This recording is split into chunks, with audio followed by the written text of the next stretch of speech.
So welcome to my YouTube channel. Actually আমি ভাবছিলাম যে আগে যে দুটো আমি ভিডিও আপলোড করেছিলাম, একটা মিসলেনিয়াস প্রিলিমসের যে জিকে কোশ্চেনগুলো ছিল সেগুলো নিয়ে আমি একটু ডিসকাস করেছিলাম। আর তারপরে আমি একটা কাট অফের ভিডিও পাবলিশ করেছিলাম মিসলেনিয়াস এক্সামের। তো তারপরে আমি একটা আপডেটও দিয়েছিলাম যে নেক্সট ক্যালকাটা হাইকোর্ট এলডি এর যে এক্সামটা আছে, তো সেটার যে পিওয়াইকিউস প্লাস আরো তার সাথে আরো অনেক কোশ্চেন, সেগুলো নিয়ে আমি ভেবেছিলাম একটা ডিসকাস করব। তো এই ভিডিওতে মোটামুটি আমি চেষ্টা করব জিকেটা অ্যাটলিস্ট ইন্টারেস্টিং করে তোলার, আর পিওয়াইকিউস গুলো মোটামুটি খুব ভালো করে সলভ করতে, সাথে প্রচুর কোশ্চেন যাতে আমরা অ্যান্সার করতে পারি সেইটা আমরা চেষ্টা করব। সেটা আমি চেষ্টা করব। আর নেক্সট 29শে সেপ্টেম্বর হচ্ছে এক্সাম প্রিলিমসের ক্যালকাটা হাইকোর্টের। তো আমি চেষ্টা করব যে মোটামুটি আজকালের মধ্যে ভিডিওটা পাবলিশ করতে, যাতে অ্যাটলিস্ট 7 দিন 8 দিন সময় পাওয়া যায় ভিডিওটা দেখার জন্য। কারণ কোনো পরীক্ষা হওয়ার আগে যদি কোনো রিভিশনের ভিডিও দেখা যায়, তাহলে পরীক্ষার জন্য যে কনফিডেন্স সেটা অনেকটা বিল্ড আপ হয়, সেটা অনেকটা বেড়ে যায়।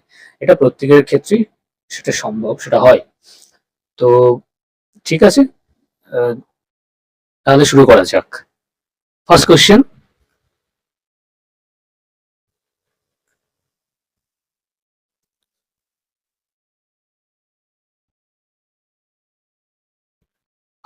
বলছে the part of the constitution that reflects the mind and ideals of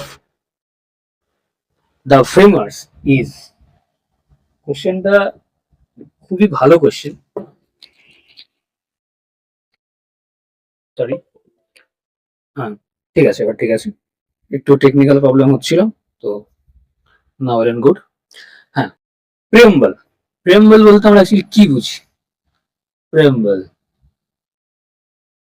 প্রেম্বল বলতে আমরা বুঝি সংবিধানের প্রস্তাবনা, তাই তো? সংবিধান মানে অ্যাকচুয়ালি কি বোঝায়? সংবিধান শব্দটা এসছে কোথা থেকে?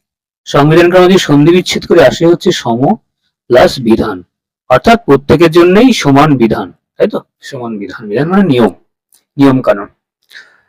তো সেখানে আমরা দেখেছি যে প্রস্তাবনা একটা বিশেষ ইম্পর্টেন্ট পার্ট, তাই তো?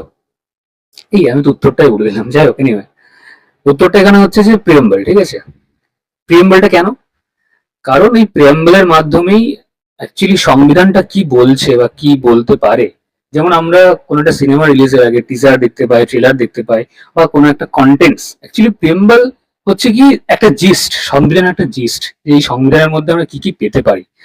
তো সেই জন্য এই প্রেম্বলের অ্যাকচুয়ালি ব্যাকগ্রাউন্ড হচ্ছে জওয়াহরলাল নেহরু। তিনি অবজেক্টিভ রেজলিউশনের মাধ্যমে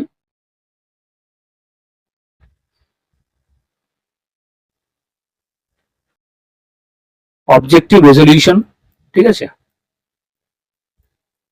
মাধ্যমে তিনি প্রেম্বলটা যুক্ত যুক্ত করতে বলেছিলেন আর কি। তো এবার আমরা যদি সংবিধানের প্রথমে, ঠিক আছে, আমরা ছোট ছোট করে এগোবো। হ্যাঁ, মানে পলিটিটা মোটামুটি আমি কয়েকটা চ্যাপ্টার আশা করছি শেষ করে দিতে পারবো। যেহেতু এটা হাইকোর্টের এক্সাম, তো অবভিয়াসলি পলিটি থেকে বেশি কোশ্চেন আসাটাই স্বাভাবিক, এবং কোশ্চেনগুলো যেন সবাই করতে পারে। তো প্রথমে আমি সংবিধান যখন তৈরি হয়েছিল, প্রথমে 1946-এ গণপরিষদ বসলো। 1946-এ কত তারিখে? 9th of December, ঠিক আছে। ফার্স্ট হচ্ছে আমাদের যিনি ছিলেন সে সচ্চিদানন্দ সিনহা। তিনি ছিলেন কে? আমি এসএনসি লিখছি, সচ্চিদানন্দ সিনহা, ঠিক আছে। আর উনি ছিলেন প্রথম অস্থায়ী, অর্থাৎ টেম্পোরারি, উনি 2 দিনের জন্য ছিলেন। তারপরে 11th December doctor Rajendra Prasad তিনি হচ্ছে প্রথম স্থায়ী সভাপতি হিসেবে নির্বাচিত হলেন। কিসের? না, কনস্টিটিউয়েন্ট অ্যাসেম্বলি, অর্থাৎ গণপরিষদ, ঠিক আছে। এর আগে অনেক হিস্ট্রি আছে, সেগুলো আমি আপাতত বলছি না, আমি পরবর্তী স্টেপগুলো বলছি। আমাদের সংবিধানটা মেনলি শুধুমাত্র যে 1949 সালের 26শে নভেম্বর গণপরিষদে অ্যাডপ্টেড হয়, অর্পিত হয় নভেম্বর, আর ইমপ্লিমেন্টেড কবে থেকে হয় 1950 26 জানুয়ারি। ঠিক আছে। আচ্ছা, 26শে জানুয়ারির স্পেশালিটি কি? কারণ 1930 26শে জানুয়ারি, ঠিক আছে, 26শে জানুয়ারি লাহোর অধিবেশন হয়েছিল, মনে আছে নিশ্চয়ই, লাহোর সেশন অফ আইএনসি। ঠিক, ওই সভাতে, ওই অধিবেশনে সভাপতিত্ব করেছিলেন কে? আমাদের চাচা নেহেরু। ঠিক আছে। তো সেই প্রথম আমাদের যে পূর্ণ স্বরাজ, প্রথমে কি ছিল? প্রথমে ছিল যে ডোমিনিয়ন স্টেটাস ছিল, যে আমাদেরকে তোমরা ভাই ডোমিনিয়ন স্টেটাস দাও, অর্থাৎ আমরা ব্রিটেনের অধীনেই থাকবো, কিন্তু এখানে আমাদের রাজত্ব চলবে, ডোমিনিয়ন স্টেটাস। ঠিক যেমনটা অস্ট্রেলিয়াতে দেখতে পাওয়া যায় এখনো পর্যন্ত। অস্ট্রেলিয়া, এটা কিন্তু একটা খুব ইম্পর্টেন্ট অ্যাসপেক্ট। অস্ট্রেলিয়ার কিন্তু আমাদের যেরকম রাষ্ট্রপতি রয়েছে, ইউকের কি রাষ্ট্রপতি নেই? আছে কি? মনার্কি আছে।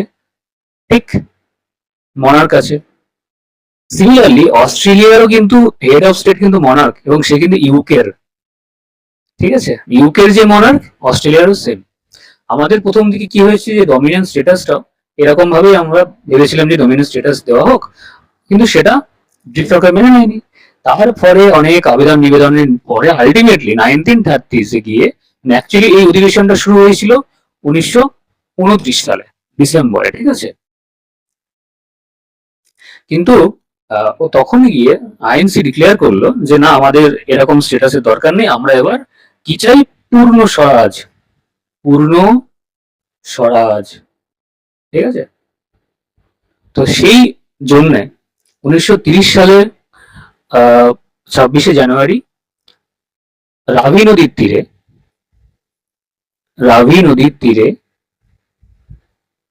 রাভি নদীটা খুব ইম্পর্টেন্ট। কেন ইম্পর্টেন্ট? এই আমরা যখন ইন্দাস ভ্যালি সিভিলাইজেশন পড়বো, অর্থাৎ সিন্ধু ঘাটি সভ্যতা, ইন্দাস ভ্যালি সিভিলাইজেশন, তো সেখানে আমরা পড়বো রাভি নদীর তীরে কি গড়ে উঠেছিল? হরপ্পা।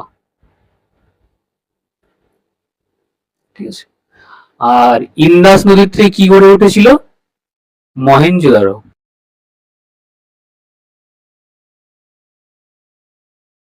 সভ্যতা। ঠিক আছে। এই হচ্ছে ব্যাপার। তো রাবি নদীর তীরে তিরঙ্গা, ফার্স্ট তিরঙ্গা সেখানে তোলা হয়েছিল, আনফার্ড। তো সেই জন্য 26শে জানুয়ারি গুরুত্ব হচ্ছে এটাই, এবং এই জন্য 1949 26শে জানুয়ারি থেকে আমাদের দেশের সংবিধান কার্যকরী হয়, অর্থাৎ এক্সিকিউটেড হয় সেদিন থেকে। ঠিক আছে। সংবিধানের যদি বলি, যখন সংবিধান এসেছিল তখন তাতে আর্টিকেল কটা করে ছিল? 395 আর্টিকেল ছিল, 8টা ছিল শিডিউল,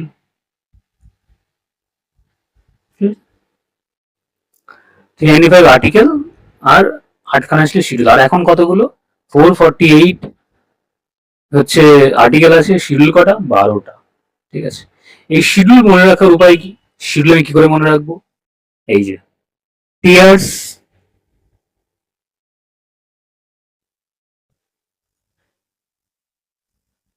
অফ ওল্ড পিএম, মনে রাখবে? Tears of old PM.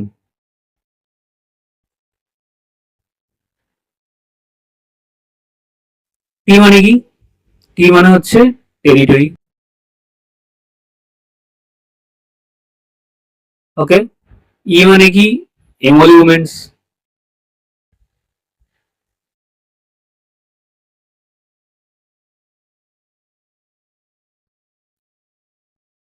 এ মানে কি? অ্যাফার্মেশন।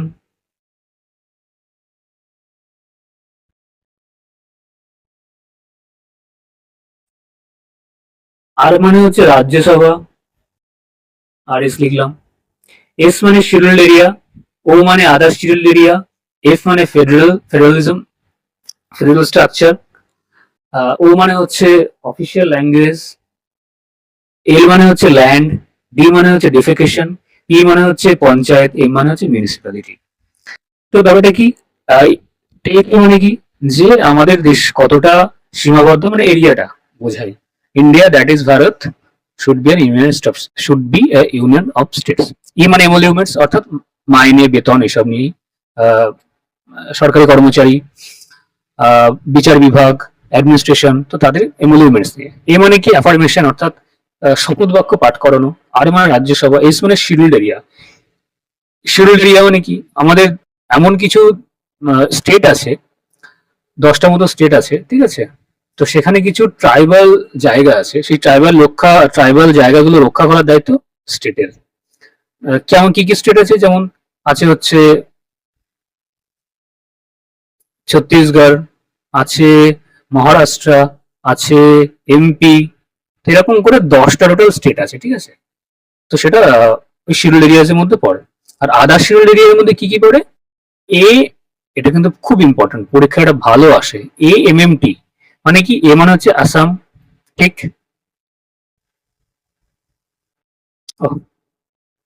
এম মানে হচ্ছে মিজোরাম, এম মানে হচ্ছে মেঘালয়, আর টি মানে হচ্ছে ত্রিপুরা। এখানে একটা ভাবনার বিষয়, সেটা হচ্ছে এখানে সমস্ত নর্থ ইস্টার্ন স্টেটই আছে, এক্সেপ্ট একটা আছে মণিপুর। মণিপুরটা কিন্তু নেই এখানে। এম মানে কিন্তু কোনো মণিপুর না, এটা কিন্তু মনে রাখতে হবে, ঠিক আছে। তাহলে যদি পরীক্ষায় আসে যে আমাদের যে আদার শিডিউল্ড এরিয়া বলে যে আমাদের শিডিউল রয়েছে, অর্থাৎ সিক্স শিডিউলে কোন রাজ্যটি পড়ে না, অপশন দেওয়া থাকলো আসাম, মিজোরাম, মেঘালয়, মণিপুর, বা আসাম, মেঘালয়, মিজোরাম, এরকম কিছু দেওয়া থাকলো, উত্তরটা কি হবে, মণিপুর। এটা কিন্তু খুব ইম্পর্টেন্ট, বারবার করে বলছি, পরীক্ষাতে বেশ কয়েকবার এসছে এটা।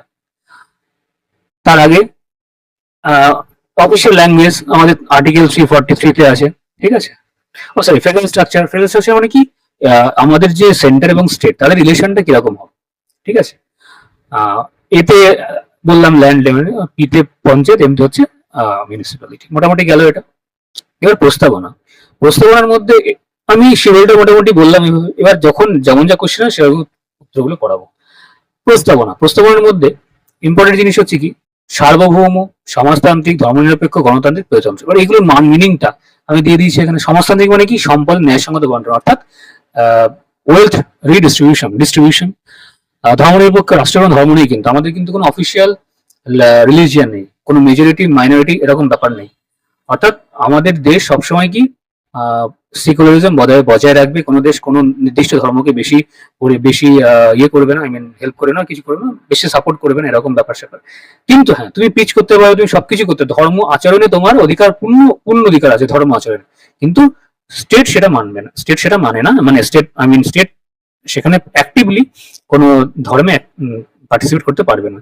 যেমনটা কি, যে থিওক্রেসি আছে কিছু কিছু দেশ, যেমন থিওক্রেসি বলতে আমাদের ইরান, কি বলা হয়, Islamic Republic of Iran. Pakistan আছে ইসলামিক রিপাবলিক। তো ওরা কি অলরেডি ওরা বলেই দিয়েছে ইসলামিক কান্ট্রি।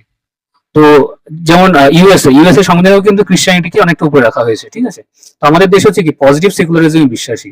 তো সেই জন্য কি আমাদের দেশের এরকম কোনো ধর্ম নেই, তাই সব ধর্ম সমান।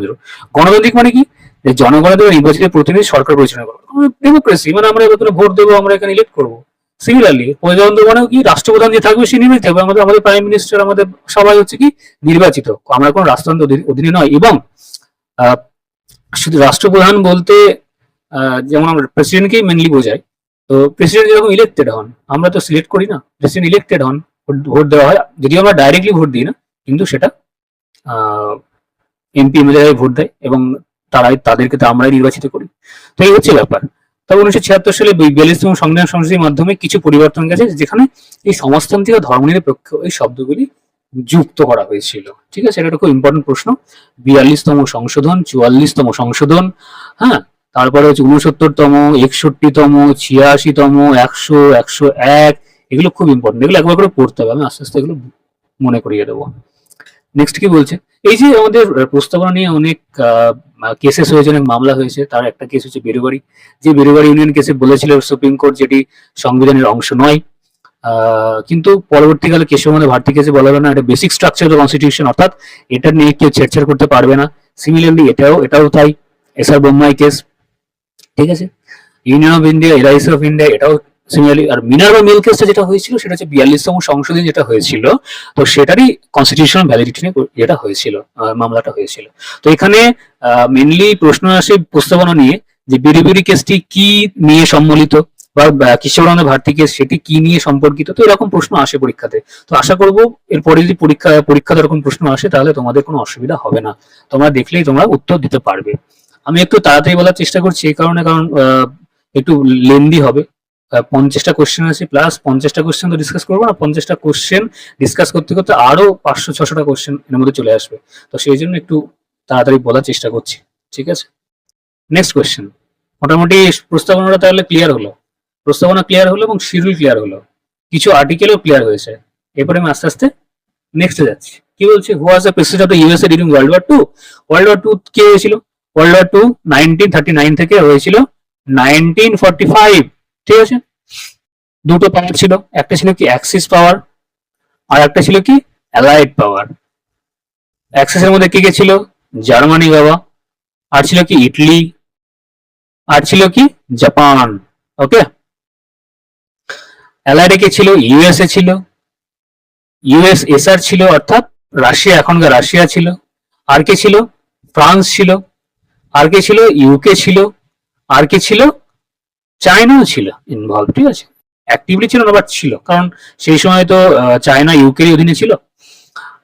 সেই হিসেবে বলতে গেলে ইন্ডিয়াও প্রথম দিকে সাপোর্ট দিয়েছিল, ইন্ডিয়ান, যদিও তখন পুরোটা east India, I mean monarchy ছিল ইউকের।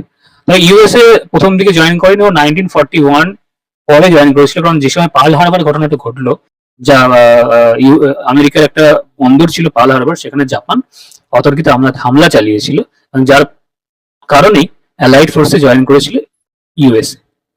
এবার কি হচ্ছে, 1945-এ যুদ্ধ শেষ হলো, নাগাসাকি আর হিরোশিমা এবং নাগাসাকিতে বোম ফেললো। একটা হচ্ছে লিটল বয় প্রথমটা, আর দ্বিতীয়টা হচ্ছে ফ্যাটম্যান, ঠিক আছে। দ্বিতীয়টা হচ্ছে ফ্যাটম্যান। একটা হচ্ছে 1945-এ 6 অগস্ট, আর একটা 9th of August, ওকে। তারপরে যুদ্ধ শেষ হলো। তার আগে কি হলো, 1919 সালে ভার্সাই সন্ধি স্বাক্ষরিত হয়েছিল, ভার্সেলিস, এবং যার যে কারণে জার্মানিকে অনেক আর কি ক্ষতিপূরণ দিতে হয়েছিল, এবং এই ক্ষতিপূরণের জ্বালার জন্যই এই যে অ্যাডলফ হিটলার চলে আসবে। ও তো বিশাল ন্যাশনালিস্ট ছিল, প্রচন্ড পরিমাণে জাতীয়তাবাদী ছিল, যে আরিয়ান ব্লাড যাকে বলে আর কি। তো সেটাই আর কি, যে হেরেনবক তত্ত্ব যাকে বলা হয়, যে আরিয়ান হেরেনবক তত্ত্ব, মনে আছে কি এটা? সরি, হেরেনবক তত্ত্ব, মানে যেখানে উনি বলা হয়েছিল যে উনি বলতেন যে আমার আরিয়ান ব্লাডটা হচ্ছে পিওর ব্লাড, বাকিরা হচ্ছে পিওর নয়, ইনপিওর। তো এটাই। তো এবার কি হলো, অ্যাডলফ হিটলারের যখন এলো এই কথাটা, তখন এটা বলে নি। 1925 কি হলো, 1925-এ তার মেইন ক্যাফ বইটি, অটোবায়োগ্রাফি, সেটি প্রকাশিত হলো। তিনি তখন জেলে ছিলেন, তারপরে তিনি জেল থেকে বেরিয়ে এলেন, এবং তারপরে তিনি অ্যাক্টিভ পলিটিক্সে যোগদান করলেন। সেই রাইক্সট্যাগ ফাইক্সট্যাগ বহুত কিছু আছে এর মধ্যে, অত ডিটেলসে যাচ্ছি না। আলটিমেটলি কি দাঁড়ালো, আলটিমেটলি দাঁড়ালো হচ্ছে তিনি যুদ্ধ করতে গেলেন, কাদের সাথে না, অ্যালাইড ফোর্সেসের সাথে। আলটিমেটলি তিনি যুদ্ধে পরাজিত হলেন। মানে যবে থেকে তিনি মস্কো অভিযানে গেছিলেন, তবে থেকেই ওনার অবস্থা খারাপ হয়ে গেছিল। যাই হোক, তো প্রশ্নটা হচ্ছে যে কে ছিল সেই সময়কার ওয়ার্ল্ড ওয়ার 2 তে প্রেসিডেন্ট। তো উত্তরটা হচ্ছে ফ্র্যাঙ্কলিন ডি রুজভেল্ট, ঠিক আছে। আর এখানে জর্জ বুশ ছিলেন, উনি পরে ছিলেন, নিক্সনও পরে ছিলেন। আর উত্তরটা হচ্ছে কি ফ্র্যাঙ্কলিন ডি রুজভেল্ট, এটা। এবার স্যার উইনস্টন চার্চিল, ইনি কে ছিলেন? ইনি ছিলেন সেই সময় ইউকের প্রাইম মিনিস্টার। এই লোকটি হচ্ছে সেই লোকটি, এই উইনস্টন চার্চিল, যে আমাদের গান্ধীজিকে কি বলেছিলেন? নেকেড ফকির, ঠিক আছে, নেকেড ফকির। এই উইনস্টন চার্চিল হচ্ছে আমাদের যে বেঙ্গল ফ্যামিন হয়েছিল 1943-তে, সেই বেঙ্গল ফ্যামিনের জন্য এই লোকটি, এই উইনস্টন চার্চিল রেসপন্সিবল ছিলেন, ঠিক আছে। আর কিছু এখানে ডিসকাস করা যায় কি?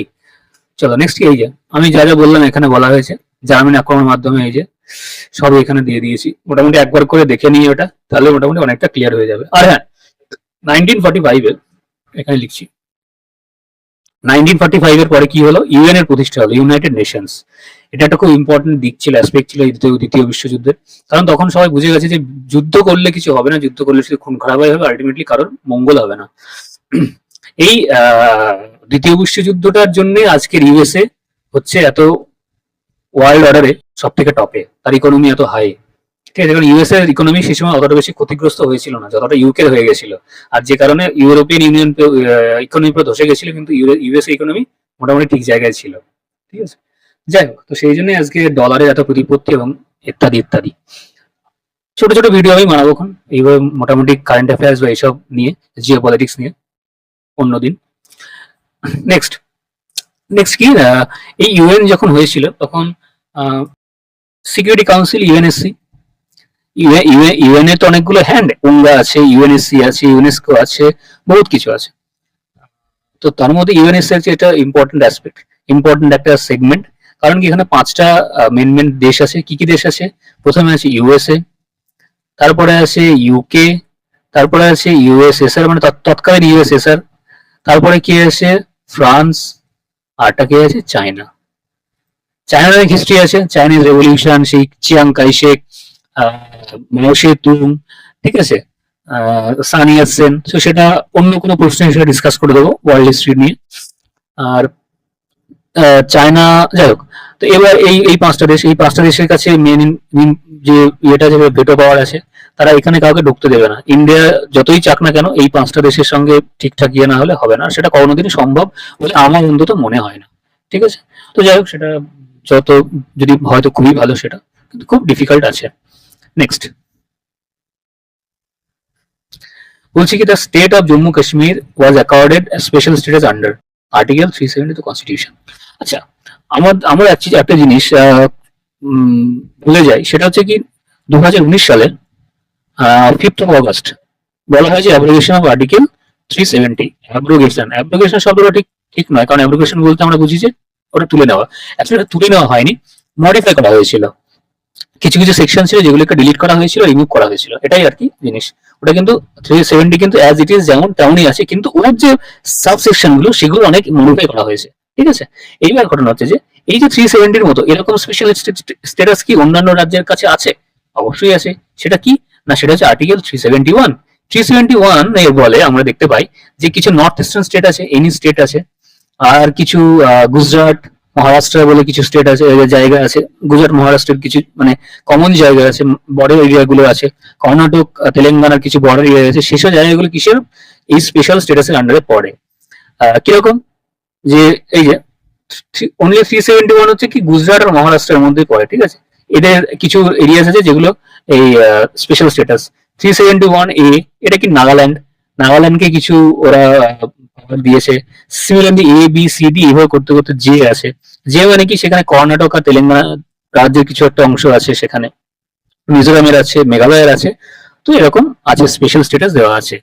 এই যে আমি এখানে লিখে দিয়েছি কি, আর্টিকেল 371 গুজরাট এবং মহারাষ্ট্র কিসে আছে? 371। 371A নাগাল্যান্ডের জন্য, 371B আসামের জন্য, সি মণিপুর, এফ সিকিম, জি মিজোরাম, এইচ অরুণাচল প্রদেশ, জি হচ্ছে কর্ণাটক হায়দ্রাবাদ। ঠিক আছে, এই হচ্ছে জিনিস, এগুলো কিন্তু খুব ইম্পর্টেন্ট। এগুলো সচরাচর পরীক্ষাতে না আসলেও কিন্তু আগামী দিনে পরীক্ষায় অবশ্যই আসবে, কারণ যেভাবে প্রশ্নপত্র চেঞ্জ হচ্ছে এবং কাট অফ বাড়ছে, তো প্রশ্ন একটু কঠিন হলে কিন্তু এইসব প্রশ্নগুলো অবশ্যই আসবে।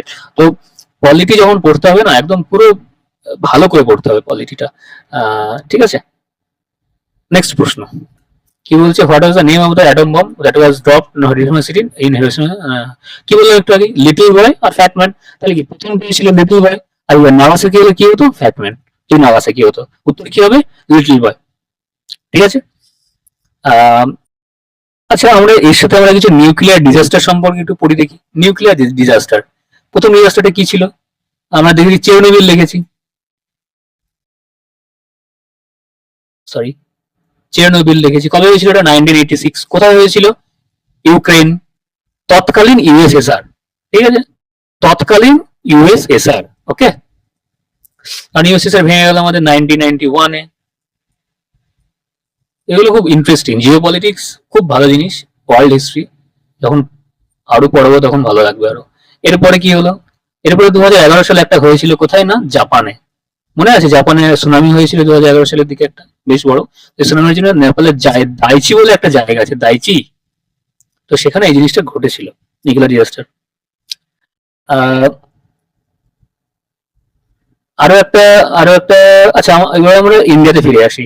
ইন্ডিয়াতে 1984-এ ভোপাল গ্যাস ট্র্যাজেডি হয়েছিল। এটা যদিও মানে নিউক্লিয়ার ডিজাস্টার ছিল না, বাট কি হয়েছিল না, 1984 সালে 3 ডিসেম্বর রাতে, ঠিক আছে, 3 ডিসেম্বর রাতে কি হয়েছিল, মিথাইল আইসোসায়ানেট, অ্যাকচুয়ালি কোম্পানির নাম ছিল union carbide of India limited, ইউসিআইএল।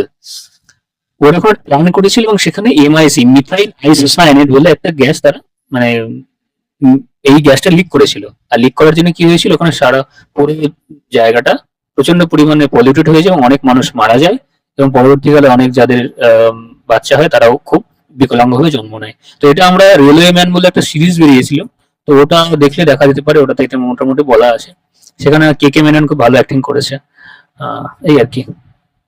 Next, ও আচ্ছা, এই যে চেরনোবিল বললাম, Chernobyl 1986 Ukraine, 2011 Japan, Daiichi, three mile island, Kyshtym. এই কিস্তিম নামটা খুব ইম্পর্টেন্ট, মানে ইম্পর্টেন্ট বলতে মোটামুটি অতটা কমন নয়, বাট একবার প্রশ্ন পরীক্ষা এসেছিল এটা। আর ভোপাল গ্যাস ট্র্যাজেডি, এই যে, ঠিক আছে, পড়ে নেবে এটা ভালো করে। নেক্সট কি বলছে, which of the following is not a condition for becoming a citizen of India. হ্যাঁ, সিটিজেন, এবার কি সিটিজেনশিপ, অ্যাকচুয়ালি আমি বলেছি যে আমরা যখন আর্টিকেল পড়বো তার কিছু পয়েন্ট আছে। আমাদের সেকেন্ড পার্টে কি নিয়ে বিশ্লেষণ করা আছে আমাদের ইয়ের কনস্টিটিউশন, সেটা হচ্ছে যে সিটিজেনশিপ, নাগরিকত্ব, 5 থেকে 11 আর্টিকেল। তো সেখানে বলা আছে যে কি কি ভাবে একজন হতে পারে।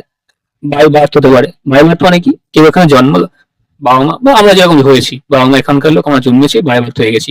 বাই ডিসেন্ট মানে কি, বাবা ইন্ডিয়ান, মা নন ইন্ডিয়ান, বা বা উল্টোটাও হতে পারে। এবার সেক্ষেত্রে কেউ এখানে জন্মালে বাই ডিসেন্ট সে হতে পারে। আর ন্যাশনালাইজেশন না, কথাটা ভুল, ন্যাচারালাইজেশন, প্রাকৃতিককরণ। মানে এখানে যখন কেউ অনেকদিন পর্যন্ত থাকছে, টাইমটা হচ্ছে কি 14 বছর ছিল আগে, এখন বোধহয় এটা কমিয়ে 6 ইয়ার্স করা হয়েছে। তো এটাই হচ্ছে যে তাহলে কি হয়, 6 বছর পরে সে অটোমেটিক্যালি সে ইন্ডিয়ান নাগরিক হয়ে যায়। আর একটা কি আছে যে রেজিস্ট্রেশন, থ্রু রেজিস্ট্রেশন। রেজিস্ট্রেশন মানে কি বলা যায়, রেজিস্ট্রেশন মনে হচ্ছে এই যে আমরা সিএ আমরা দেখছি, সিটিজেনশিপ অ্যামেন্ডমেন্ট অ্যাক্ট 1955টাই তো অ্যামেন্ড করা হয়েছে, দিয়ে কবে আনা হয়েছে 2019-এ। তো সেখানে আমরা বলছি কি অন্য দেশ থেকে আসবে যারা রিলিজিয়াসলি পারসিকিউটেড, ঠিক আছে, যেসব মাইনরিটি গুলো আসবে এক্সেপ্ট মুসলিমস, তো তারা ইন্ডিয়াতে রেজিস্ট্রেশন করলে তারা সিটিজেনশিপ পাবে। সেটা কি না, সেটা থ্রু রেজিস্ট্রেশন, সেটা থ্রু রেজিস্ট্রেশনই সম্ভব।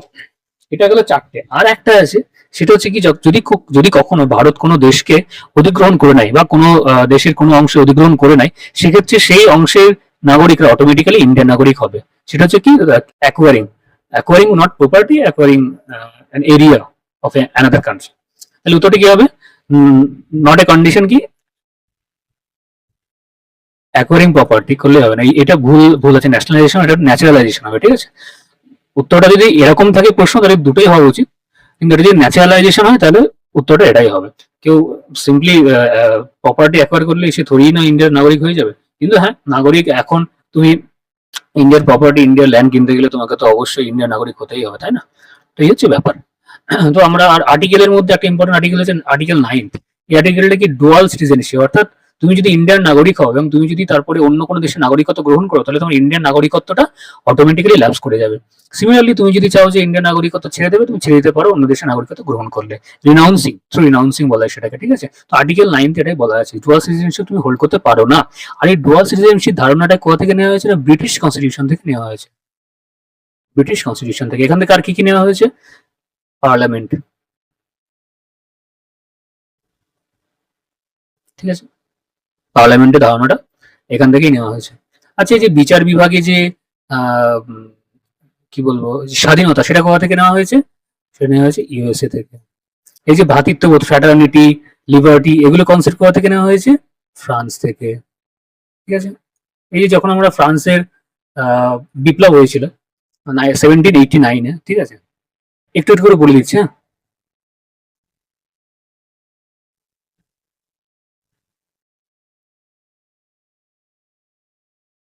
1789-এ বাস্তিল দুর্গের পতন, তো সেখানে এই কনসেপ্টটা এসেছিল যে ফ্র্যাটার্নিটি, লিবার্টি, আর একটা কি ছিল বেশ, আহ, আচ্ছা এরকম কিছু একটা ছিল। তো ওই ওই ওই জিনিসটাই নেওয়া হয়েছিল কি, ফ্রান্সের কনস্টিটিউশন থেকে, ঠিক আছে। আর এই আর্টিকেল 368, অর্থাৎ অ্যামেন্ড করার যে ক্ষমতা, সেটা কোথা থেকে নেওয়া হয়েছে, সে এনেছে সাউথ আফ্রিকা থেকে, সাউথ আফ্রিকা এসে তারপরে কি এই যে ফান্ডামেন্টাল ডিউটি, তাই তো, FD ফান্ডামেন্টাল ডিউটি 51A, যেটা আর্টিকেল, যেটা আর কি পরে ইনক্লুড করা হয়েছিল এমার্জেন্সি টাইমে। তো সেটা কোথা থেকে নেওয়া হয়েছিল? USSR তৎকালীন, অর্থাৎ রাশিয়া থেকে। তারপরে কি এই যে পঞ্চবার্ষিকী পরিকল্পনা 5 ইয়ার প্ল্যান, সেটা কোথা থেকে? USSR থেকে নেওয়া হয়েছিল, ঠিক আছে। তারপরে এই যে অস্ট্রেলিয়া থেকে কি নেওয়া হয়েছিল? অস্ট্রেলিয়া থেকে আমাদের যে আর্টিকেল যে 108 আছে, যেখানে যুগ্ম অধিবেশন বলা হয়, joint sitting of the parliament, সেটা কোথা থেকে নেওয়া হয়েছে? অস্ট্রেলিয়ার আর্টিকেল থেকে, অস্ট্রেলিয়ার সংবিধান থেকে নেওয়া হয়েছে। এই যে এমার্জেন্সির যে ধারণাগুলো, সেগুলো কোথা থেকে নেওয়া হয়েছে? জার্মানি থেকে, ঠিক আছে। আর ফান্ডামেন্টাল রাইটস FR কোথা থেকে? USA থেকে। এছাড়া আর কি হতে পারে, ঠিক আছে। এই যে ডিপিএসপি মানে কি বলা যায়? ডিপিএসপি মানে হচ্ছে directive principles of state policy, ঠিক আছে। তো এই ডিপিএসপির কনসেপ্ট কোথা থেকে নেওয়া হয়েছে?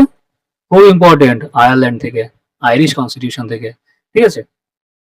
তো এইগুলো মোটামুটি একবার করে পড়ে ফেলতে হবে, পরীক্ষাতে বেশ কিছু প্রশ্ন আসে এই বিষয়ক। আর হ্যাঁ, যে আমাদের যে পার্লামেন্টে বাই ক্যামেরাল বলতে কি বোঝায়? What is bicameral? Bi মানে কি? দুটো, আর ক্যামেরাল মানে কি? কক্ষ। আর আমাদের যেরকম লোয়ার কক্ষ, উচ্চ কক্ষ আছে, লোয়ার কক্ষ মানে কি? লোকসভা, উচ্চ কক্ষ মানে কি? রাজ্যসভা, ঠিক আছে। ঠিক সিমিলারলি ইউকে কনস্টিটিউশনেও তাই আছে। ওদের ওদের লোকসভা রাজ্যসভা নেই, ওদের হচ্ছে এই হাউস অফ পিপল আর হাউস অফ কমন্স, এরকম সামথিং আছে। আবার USA এর পার্লামেন্টও ওরকম আছে, সেনেট আর কংগ্রেস, ঠিক আছে। তো এই হচ্ছে ব্যাপার। তো এই কনসেপ্টগুলো মোটামুটি এইভাবেই নেওয়া হয়েছে, বাইরে থেকে ইম্পোর্ট করা হয়েছে। ওকে, আমি এখানে বললাম এই যে আর্টিকেল দ্বৈত নাগরিকত্ব দুই দেশের মধ্যে স্বীকৃত নয়, এইগুলো মোটামুটি বেশি দেখার দরকার নেই, মোটামুটি এই কোশ্চেনটা খুবই ইম্পর্টেন্ট, পরীক্ষাতে বেশ আসে। এবার next question, the capital Lakshadweep Kavaratti. তো আমাদের দেশের কিছু ইউনিয়ন টেরিটরিজ আছে। কতগুলো ইউনিয়ন টেরিটরিজ?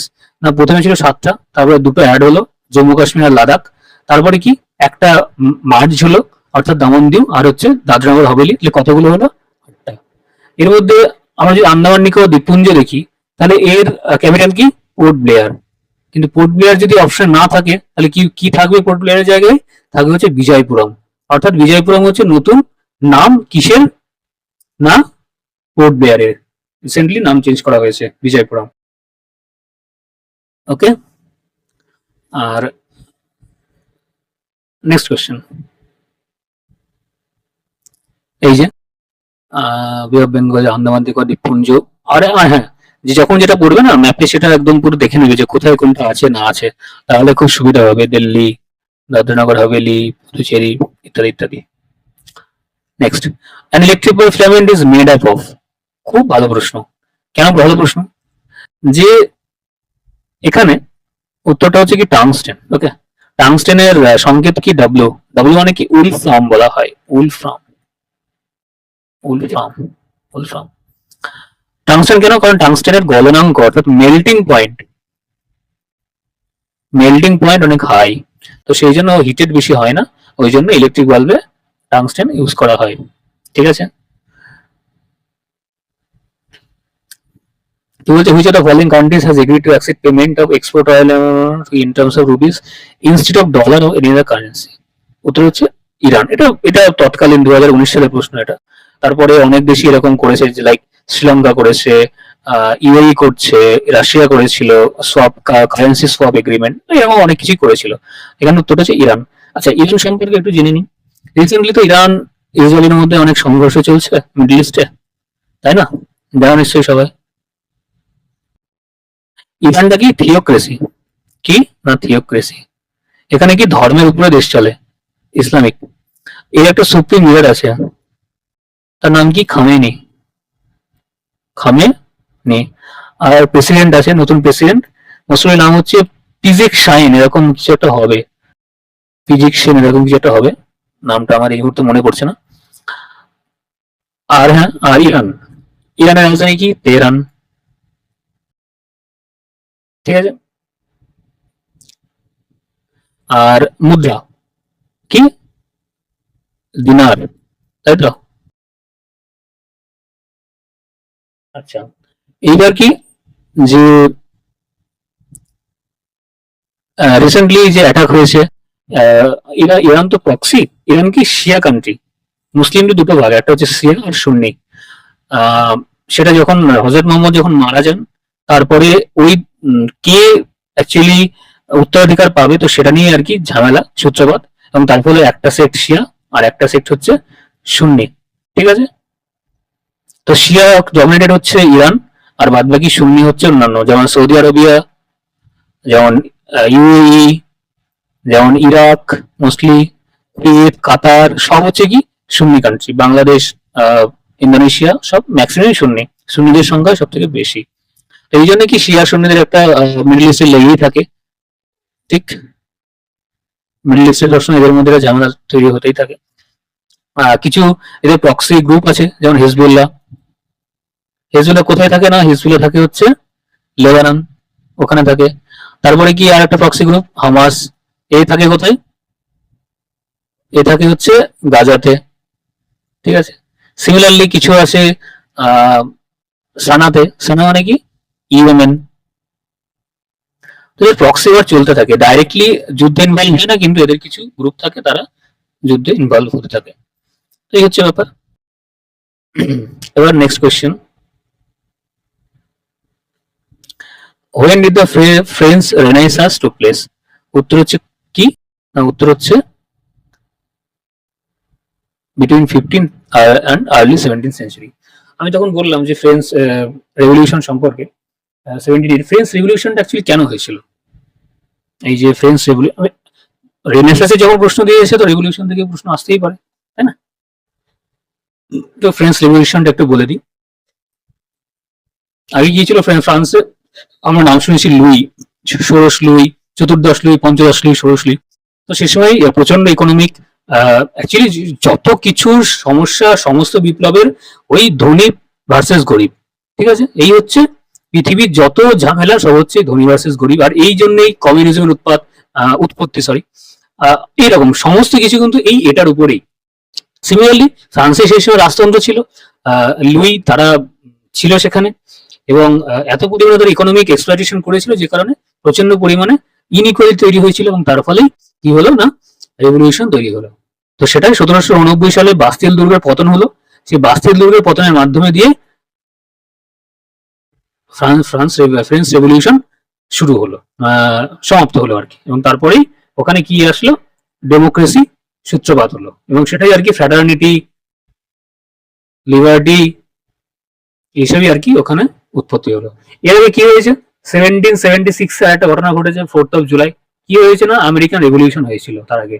দিয়ে কি হলো সেই সময়, আমেরিকা অর্থাৎ ইউএসএ, আমেরিকা সেই সময় কি হলো না, আমেরিকা সেই সময়, আমেরিকা, হ্যাঁ, ও ইন্ডিপেন্ডেন্ট হয়ে গেল, ঠিক আছে? ইন্ডিপেন্ডেন্ট হয়ে গেল কার কাছ থেকে? ইউকের কাছ থেকে, ইউনাইটেড কিংডম। তখন কি হলো, George Washington, George Washington first president নির্বাচিত হলেন। আহ,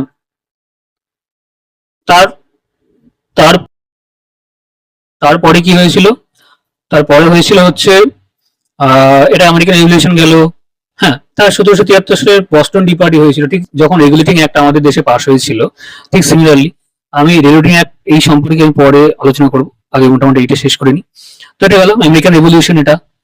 তারপরে ফ্রেঞ্চ রেভলিউশন, চাইনিজ রেভলিউশন বলছিলাম না, তো চাইনিজ রেভলিউশনটা কবে হয়েছিল না, একটা হয়েছিল 1911-2-তে, আর একটা হয়েছিল 1949-48-49-এ। কেন? কারণ এটা হয়েছিল কি, প্রথমটা হয়েছিল যে এটা হচ্ছে কমিউনিজম রেভলিউশন, আর এটা হয়েছিল চাইনিজ রেভলিউশন, ওই আর কি। তো এখানে কি ছিল, এখানে হচ্ছে কিং ডাইনেস্টি, হ্যাঁ, এখানেই বলছি, চায়নাতে কি কি রাজ করতো, কিং ডাইনেস্টি, ঠিক আছে? চায়নাকে আমরা আজকে যা দেখি তা তো ছিল না। চায়না শুধুমাত্র এই ইস্টার্ন এরিয়াটুকুই মোটামুটি চায়নার পার্ট ছিল। পরে তো তিব্বত গুলো 1949-এর পরে মাও সেতুং সেগুলো দখল করে নিয়েছিল, সেই জন্য চায়নাকে আজ আমরা তো বড় দেখি। কিং ডাইনেস্টি ছিল, তাকে সরিয়ে দিয়ে কে এলো, সান ইয়াত সেন, সে ডেমোক্রেসি প্রতিষ্ঠা করলো। আলটিমেটলি সানিয়া সেন যখন এলো তখন এর সাথে কমিউনিস্ট পার্টি অফ চায়না সেও এখানে যুক্ত ছিল, মানে সেও একে সাপোর্ট করেছিল। এবং সেই সময় কে ছিল, মাও জে দং বা মাও সে তুং, যাকে যাই একই নাম সেম লোক।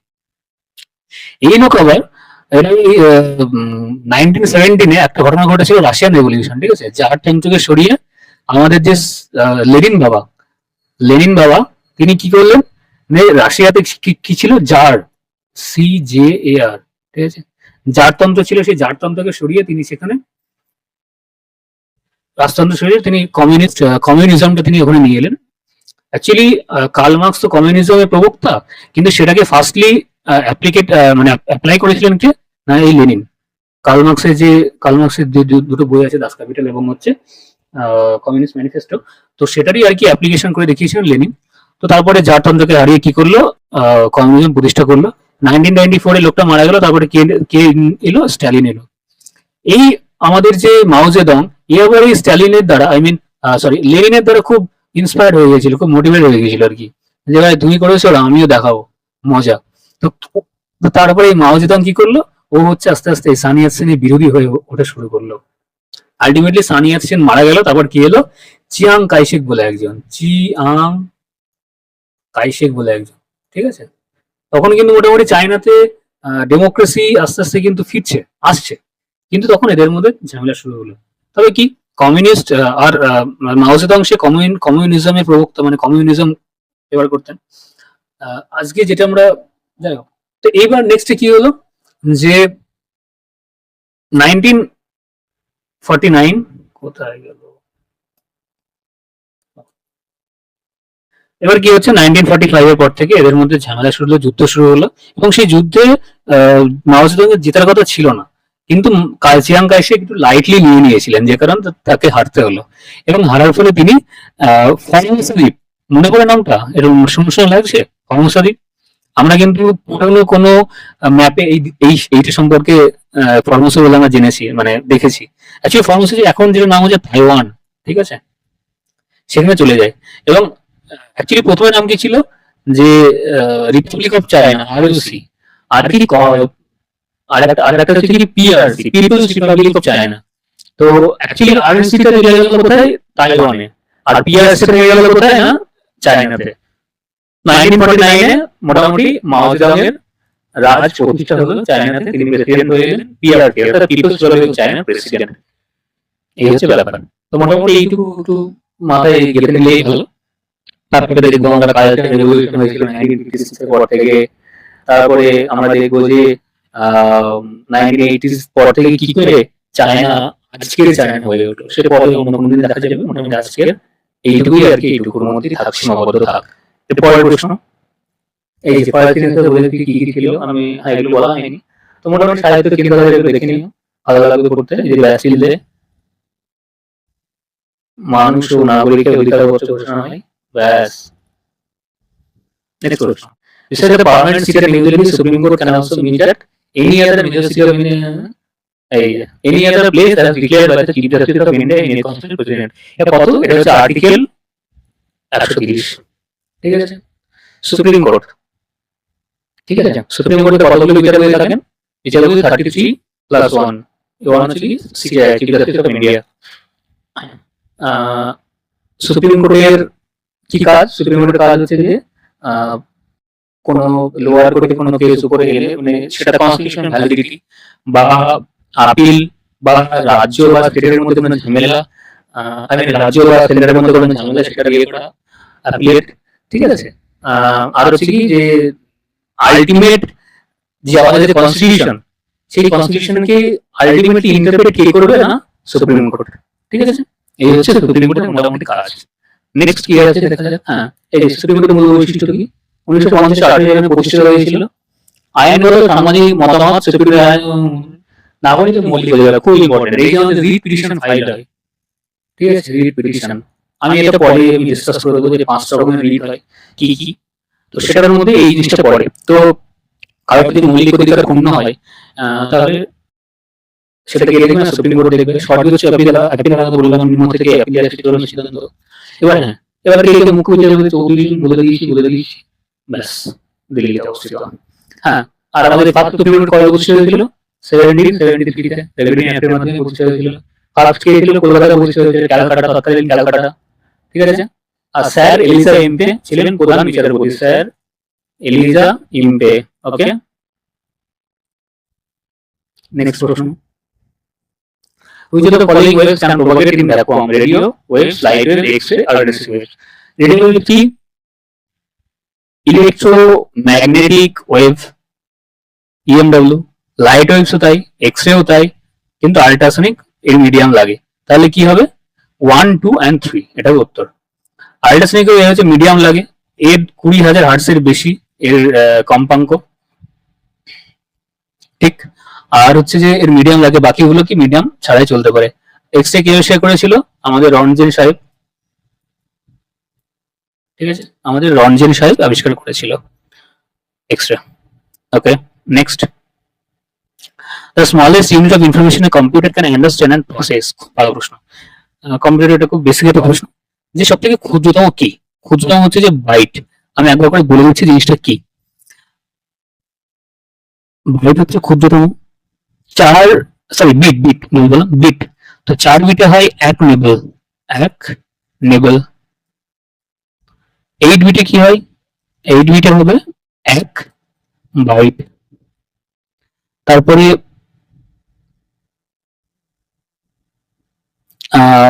1024 বাইটে কি হবে? 1 কিলোবাইট। 1024 কিলোবাইটে কি হবে? 1 মেগাবাইট। 1024 মেগাবাইটে কি হবে?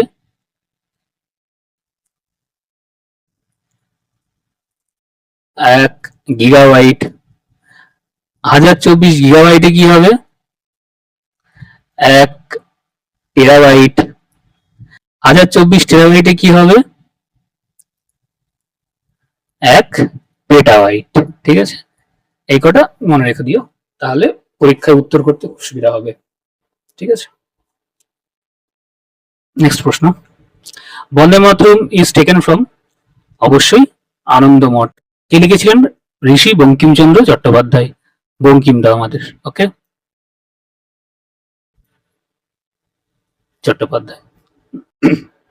আর কত সালে ইনি লিখেছিলেন? 1882 সালে এটা ফাউন্ডেড হয়েছিল, আই মিন এটা পাবলিশড হয়েছিল। ঠিক আছে, আর কি, বন্দে মাতরম যে সঙ্গীত, সেই সঙ্গীতটা প্রথম কোন অধিবেশনে গাওয়া হয়েছিল? 1896, মনে থাকবে। কোন অধিবেশনে? ক্যালকাটা অধিবেশনে। ওকে, ক্যালকাটা অধিবেশনে। আর জনগণ মন অধিনায়ক কোন অধিবেশনে গাওয়া হয়েছিল? 1911 সালে। কোন অধিবেশনে? না, সিমিলার ক্যালকাটা অধিবেশনে। ঠিক আছে, এই হচ্ছে ব্যাপার বন্দে মাতরম। নেক্সট প্রশ্ন, when the pointer of a monitor is positioned on a dash it is shaped like a hand, এটা কি? হাইপারলিঙ্ক।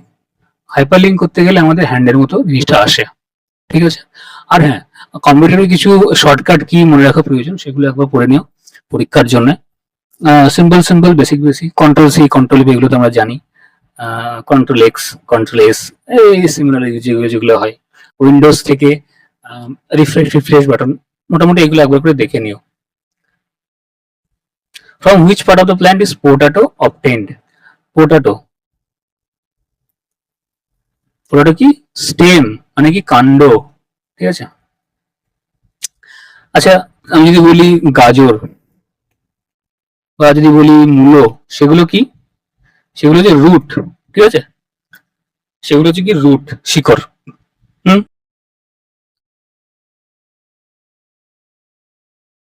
নেক্সট প্রশ্ন, a citizen of India will lose his or her citizenship if he or she renounces Indian citizenship, voluntarily acquires a citizenship of another country, marries a citizen of another country, criticizes the government.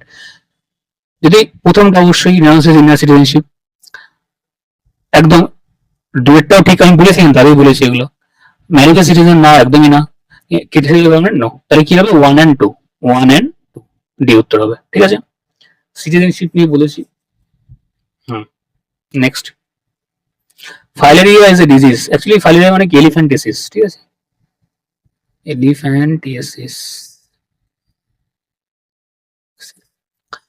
এটা caused by কি, worms. এটা বাহক কি, mosquito. ঠিক আছে।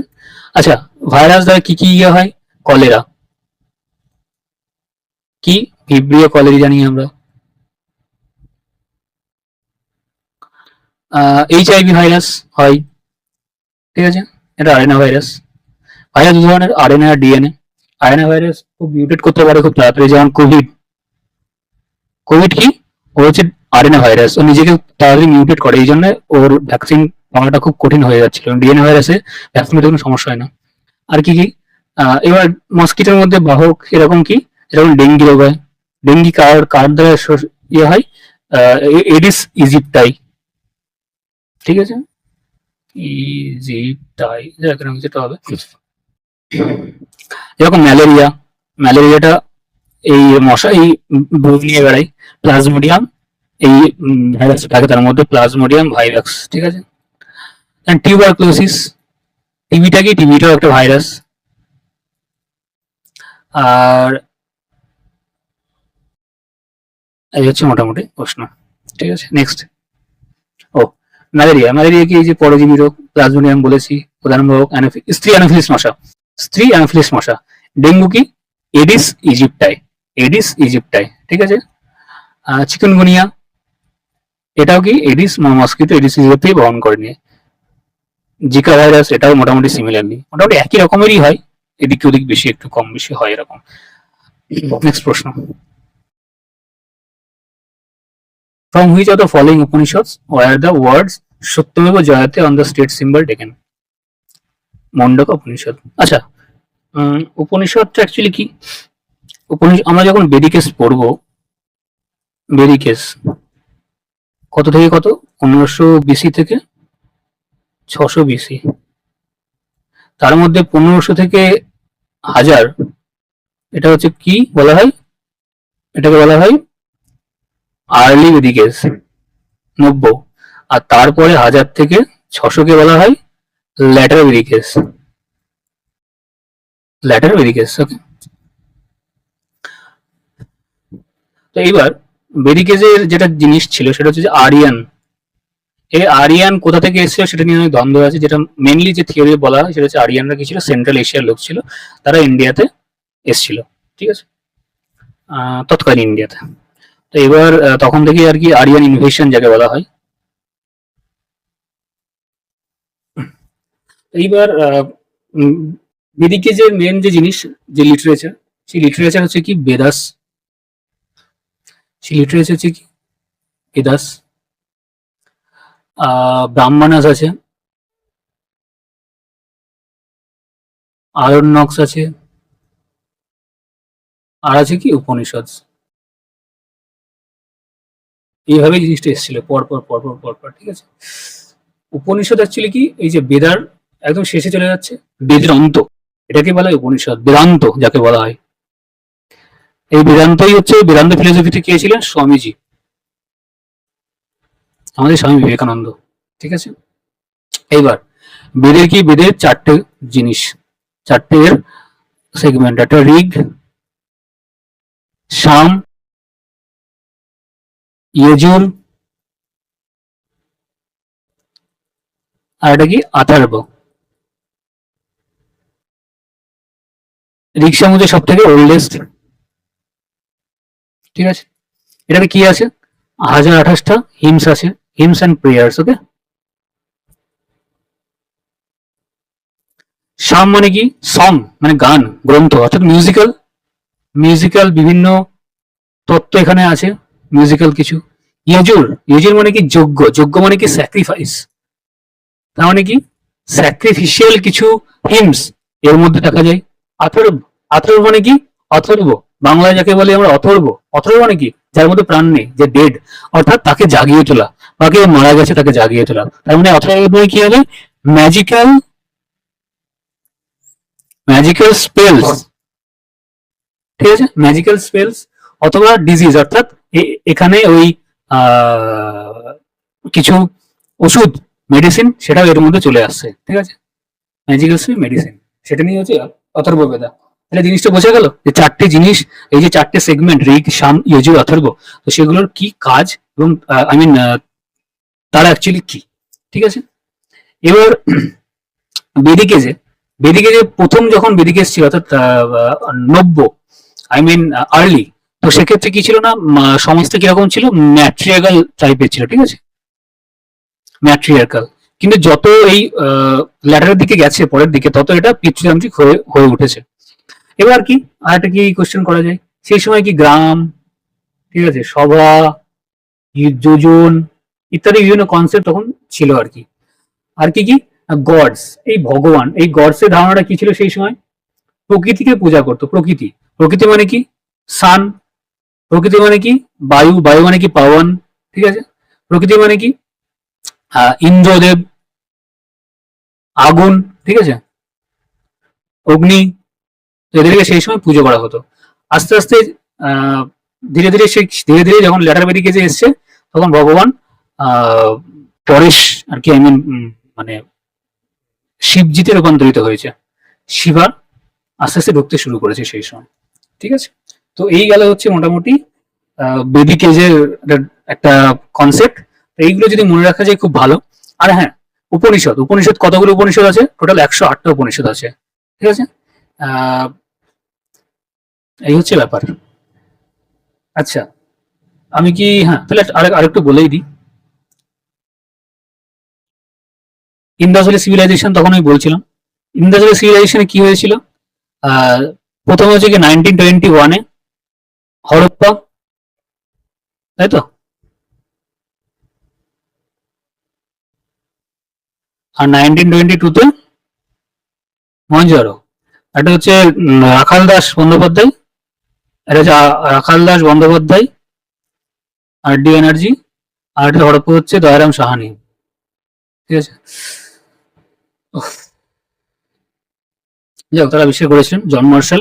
Universal civilisation যে নামটা, IVC যে নামটা, সেই নামটা কে দিয়েছিল, জন মার্শাল, ঠিক আছে। এটুকু থাক, এরপরে অন্য প্রশ্ন হলে আমি ইন্দাস ভ্যালি সিভিলাইজেশন সম্পর্কে আর একটু তথ্য দিয়ে দেবো। Next, consider the following statements, এটা কেমন একটা প্রশ্ন, ঠিক আছে। অ্যাকচুয়ালি কি, এটা মানে হচ্ছে এটা এজিও সাইজ হলে সেটা 0.5 মিটার স্কোয়ারই হয়, আর তার 1/4 হচ্ছে কি, মানে এজিওর 1/4 হচ্ছে, সরি, এজিওর 1/4 সাইজ হচ্ছে A4 সাইজ, ঠিক আছে। তাহলে উত্তর কি হবে, বোথ, ঠিক আছে। নেক্সট প্রশ্ন, the Apple two is computer 4th generation, okay. Next প্রশ্ন, which of the following is not the correct statement, supreme court, আমি কিন্তু বলেছি এটা প্রথমে, উত্তরটা আশা করি দিতে পারবে। যে ওয়াজ জায়গা সিরিজ লিবার্টি, অ্যাবসলিউটলি, কারণ আমাদের ফান্ডামেন্টাল রাইটস যদি আমাদের বিঘ্নিত হয়, আমরা অবশ্যই সুপ্রিম কোর্ট দ্বারস্থ হতে পারি। Settle electoral distribution president, interpret, এই যে বললাম মূল ইন্টারপ্রেট কে করবে, এই করবে, protects the direct, which of the following is not correct, protects the directive principle of state policy. তাহলে কি হচ্ছে জিনিসটা, যে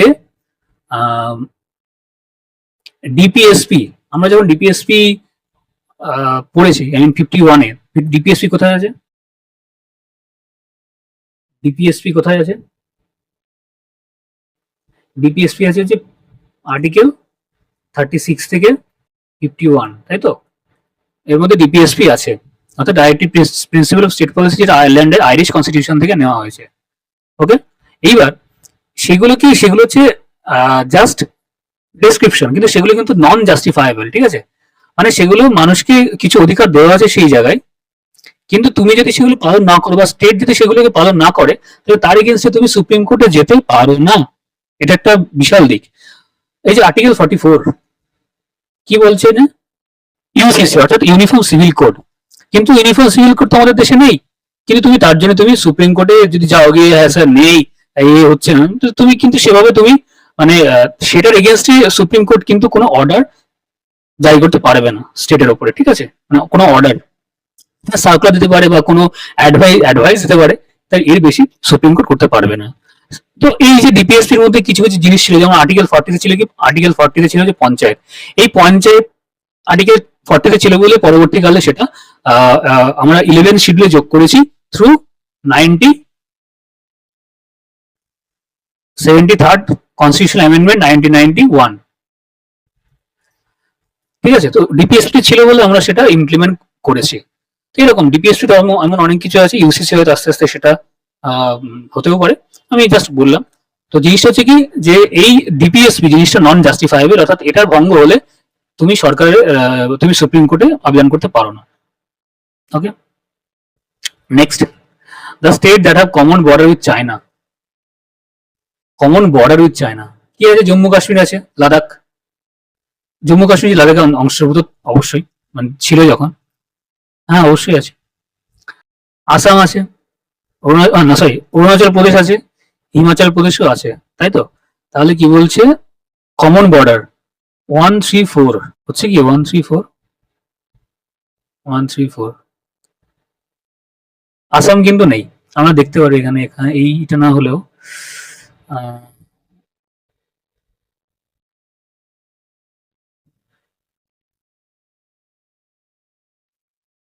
হ্যাঁ মোটামুটি 134ই হবে, কারণ আসাম কোনোভাবেই সেই চায়নার সঙ্গে সংযুক্ত নয়। আসামের বর্ডার ইভেন মায়ানমারের সঙ্গেও নেই। কার সাথে আছে? অরুণাচল প্রদেশের সঙ্গে আছে, নাগাল্যান্ডের সঙ্গে আছে, মণিপুরের সঙ্গে আছে, মিজোরামের সঙ্গে আছে, ত্রিপুরার সঙ্গে নেই। ঠিক আছে, মায়ানমারের বর্ডার। Next question. আর হ্যাঁ, এই ওয়ার্ল্ড ম্যাপটা কিন্তু একটু ভালো করে যাচাই করে নিতে হবে, আমি ভালো করে পড়ে নিতে হবে। প্রত্যেককেই বলবো ম্যাপটা খুব ইম্পর্টেন্ট। তাহলে ম্যাপে কোথায় কোন দেশ আছে, কেন আছে না আছে, এটা একটু ভালো করে বুঝতে হবে। এই যে আমরা দেখতে পাচ্ছি ডেনমার্ক, এখানে ডেনমার্ক চলে গেছে। হ্যাঁ, এটাই হচ্ছে খেলা। কারণ কি, গ্রিনল্যান্ড ডেনমার্কের অংশগত। ডেনমার্ক কোথায় আছে? এই যে এখানে আছে ডেনমার্ক, এর মধ্যে আছে ডেনমার্ক। ঠিক আছে, এই গ্রিনল্যান্ড হচ্ছে সব থেকে বড় দ্বীপ, সব থেকে লার্জেস্ট আইল্যান্ড। তো এটা কার আন্ডারে? না ডেনমার্কের আন্ডারে। ঠিক আছে, এখানে আরেকটা দেশ আছে ব্রুনেই। ব্রুনেই দেশটা এই জায়গাটা এশিয়ার এটা বড় বড় দ্বীপ বলা হয় এটাকে। ঠিক আছে, ইন্দোনেশিয়া আছে। ইন্দোনেশিয়ার নতুন রাজধানী হয়েছে কি কালিমান্তান বলে একটা দেশ, জায়গা। আগে ছিল কি জর্জিয়া, এই জাকার্তা ছিল, পরে সেটা হয়েছে কি না কালিমান্তান। এই ইন্দোনেশিয়া আর মালয়েশিয়ার মধ্যেখানে আছে কি মালাক্কা স্টেট আছে, যেটা খুব ইম্পর্টেন্ট। কিসের জন্য? না চায়নার জন্য। চায়নার যত এখান থেকে তেল ফেল যা আসে সব এইভাবে গিয়ে এখান দিয়ে গিয়ে সাউথ চায়না সি দিয়ে তারপর এখানে গিয়ে ঢোকে। এই 1971 ওয়ারে বাংলাদেশ আর ইন্ডিয়ার যে ওয়ার হয়েছিল, তো সেখানে চায়না বলেছিল যে আমরা পাকিস্তানের সঙ্গ দেবো, কিন্তু সেই সময় ইন্দিরা গান্ধী বলেছিল ঠিক আছে তুমি দাও, কিন্তু আমি তোমার এই মালাক্কা স্টেট আমি এখানে ব্লক করে দেবো। সেই জন্য চায়না বেটা ও সরে গেছিল, ও আর পাকিস্তানকে আর সাহায্য করেনি। যদি করতো তাহলে হয়তো অন্য কিছু হলেও হয়ে যেতে পারতো, কিন্তু সেই সময় আয়রন লেডি ছিলেন, তো কোনো সমস্যা হয়নি। ঠিক আছে, তো এই হচ্ছে ব্যাপার। এই যে এখানে কিছু কিছু ছোট ছোট দেশ আছে, মালদ্বীপস আছে, সিচেলস আছে, এখানে মরিশাস বলে একটা দেশ আছে। তো এই দেশগুলো খুব ইম্পর্টেন্ট, বিশেষ করে এগুলো যেহেতু এই ইন্দো প্যাসিফিক রিজিয়নে। ইন্দো প্যাসিফিক রিজিয়নটা এইটা বলা হয়, আর ইন্ডিয়ান ওশান রিজিয়ন আইওআর এখানটাকে বলা হয়। এই দেশগুলো আস্তে আস্তে খুব ইম্পর্টেন্ট হচ্ছে। আর মরিশাস হচ্ছে আমাদের দেশ যেখান থেকে সব থেকে বেশি এফডিআই ইন্ডিয়াতে আসে। ঠিক আছে, মরিশাস থেকে। তো এটাও খুব ইম্পর্টেন্ট। ওকে, আর এই যে যখন আমি বলছিলাম ইরান ইরান নিয়ে কিছু বলছিলাম, এখানে ইরান, এই যে তুর্কি, ইরাক, এই যে পুরো এই যে এই জায়গাটাই হচ্ছে পুরো একদম মিডল ইস্ট বলা হয়। ঠিক আছে, তো মোটামুটি যখন কোনো একটা দেশের নাম মাথায় আসবে না, সেই দেশটা একদম পুরো কোথায় আছে যার মাথায় সেট হয়ে যাবে না, এই দেশটা এখানে আছে। ঠিক আছে, next. Computer user number system to store data. অবশ্যই বাইনারি। বাইনারি মানে কি? Yes or no, 1 or 0। Binary সংখ্যা মানে কি? ধরা যাক 12, এই সংখ্যাটাকে আমি বাইনারিতে রূপান্তরিত করবো। কি করে করবো?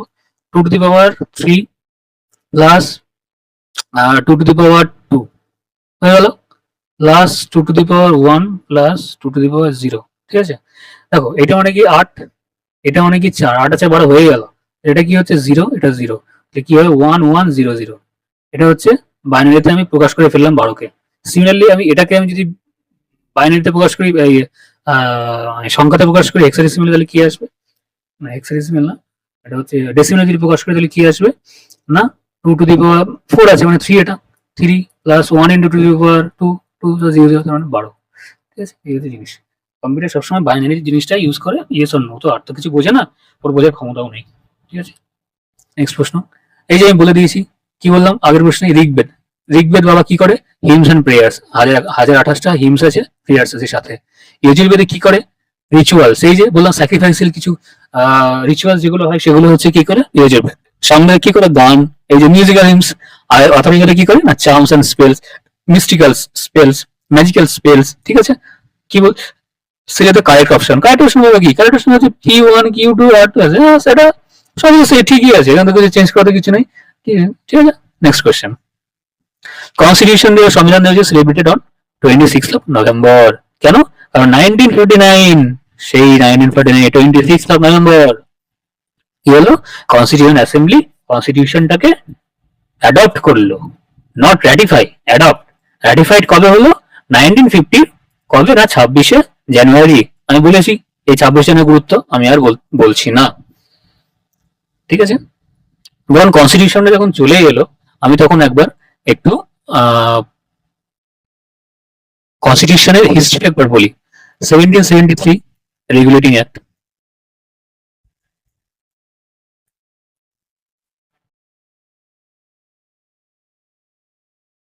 তারপরে কি মেন মেন গুলো বলছি। 1784 পিটিআর ভারত শাসন আইন, 1813 charter act, 1833 charter act, 1853 charter act. তারপরে কি হচ্ছে 1858 এ হয়ে যাচ্ছে। তারপরে 1872 তে একটা এলো। তারপরে কি হচ্ছে 1909, ইম্পর্টেন্ট গুলো বলছি।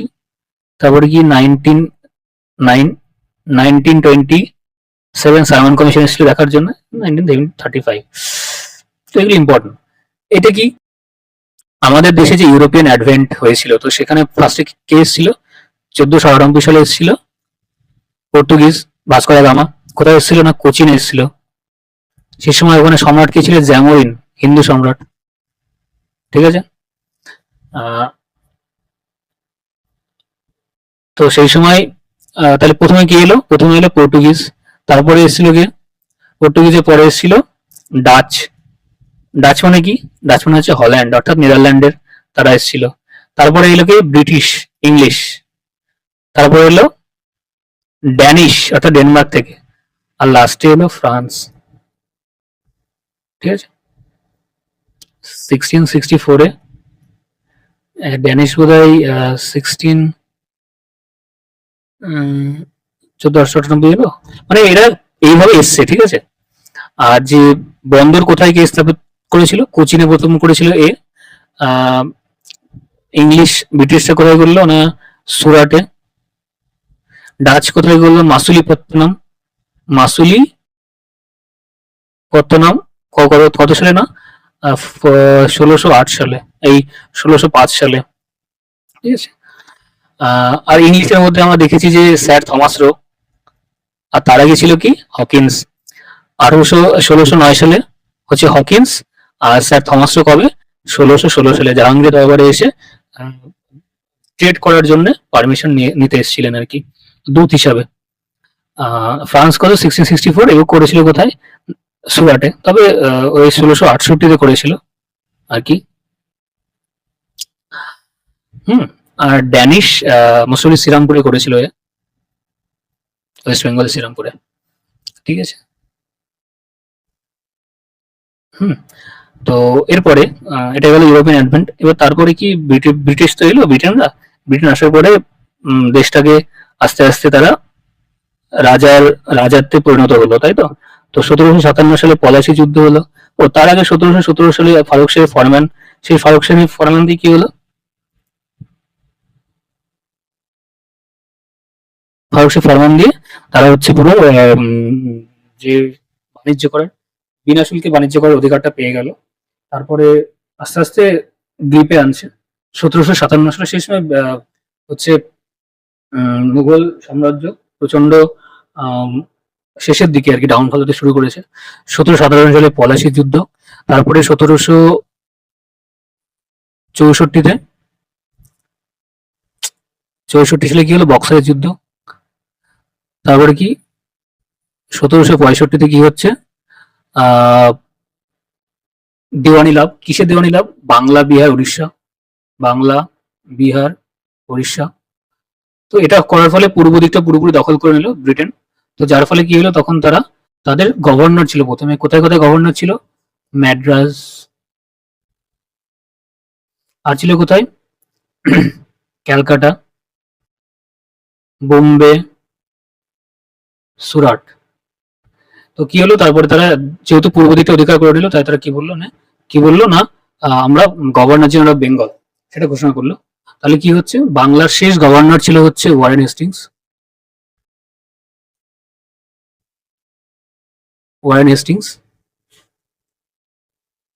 আর তারপরে তিনি প্রথম বাংলার প্রথম গভর্নর জেনারেল হলেন। First governor general of Bengal যদি বলা হয় তাহলে কি ওয়ারেন হেস্টিংস। 1773 রেগুলেটিং অ্যাক্টের মাধ্যমে, আর এই অ্যাক্টের মাধ্যমে সুপ্রিম কোর্ট প্রতিষ্ঠা হয়েছিল কলকাতাতে। ঠিক আছে। এরপরে 1784 সালে পিটের হর্ষ শাসন আইন হলো। তখন আস্তে আস্তে গ্রিপটা আস্তে আস্তে আসছে যে দেশটা কি হচ্ছে আর কি। 1813 সালে কি হচ্ছে, চার্টার অ্যাক্ট এলো।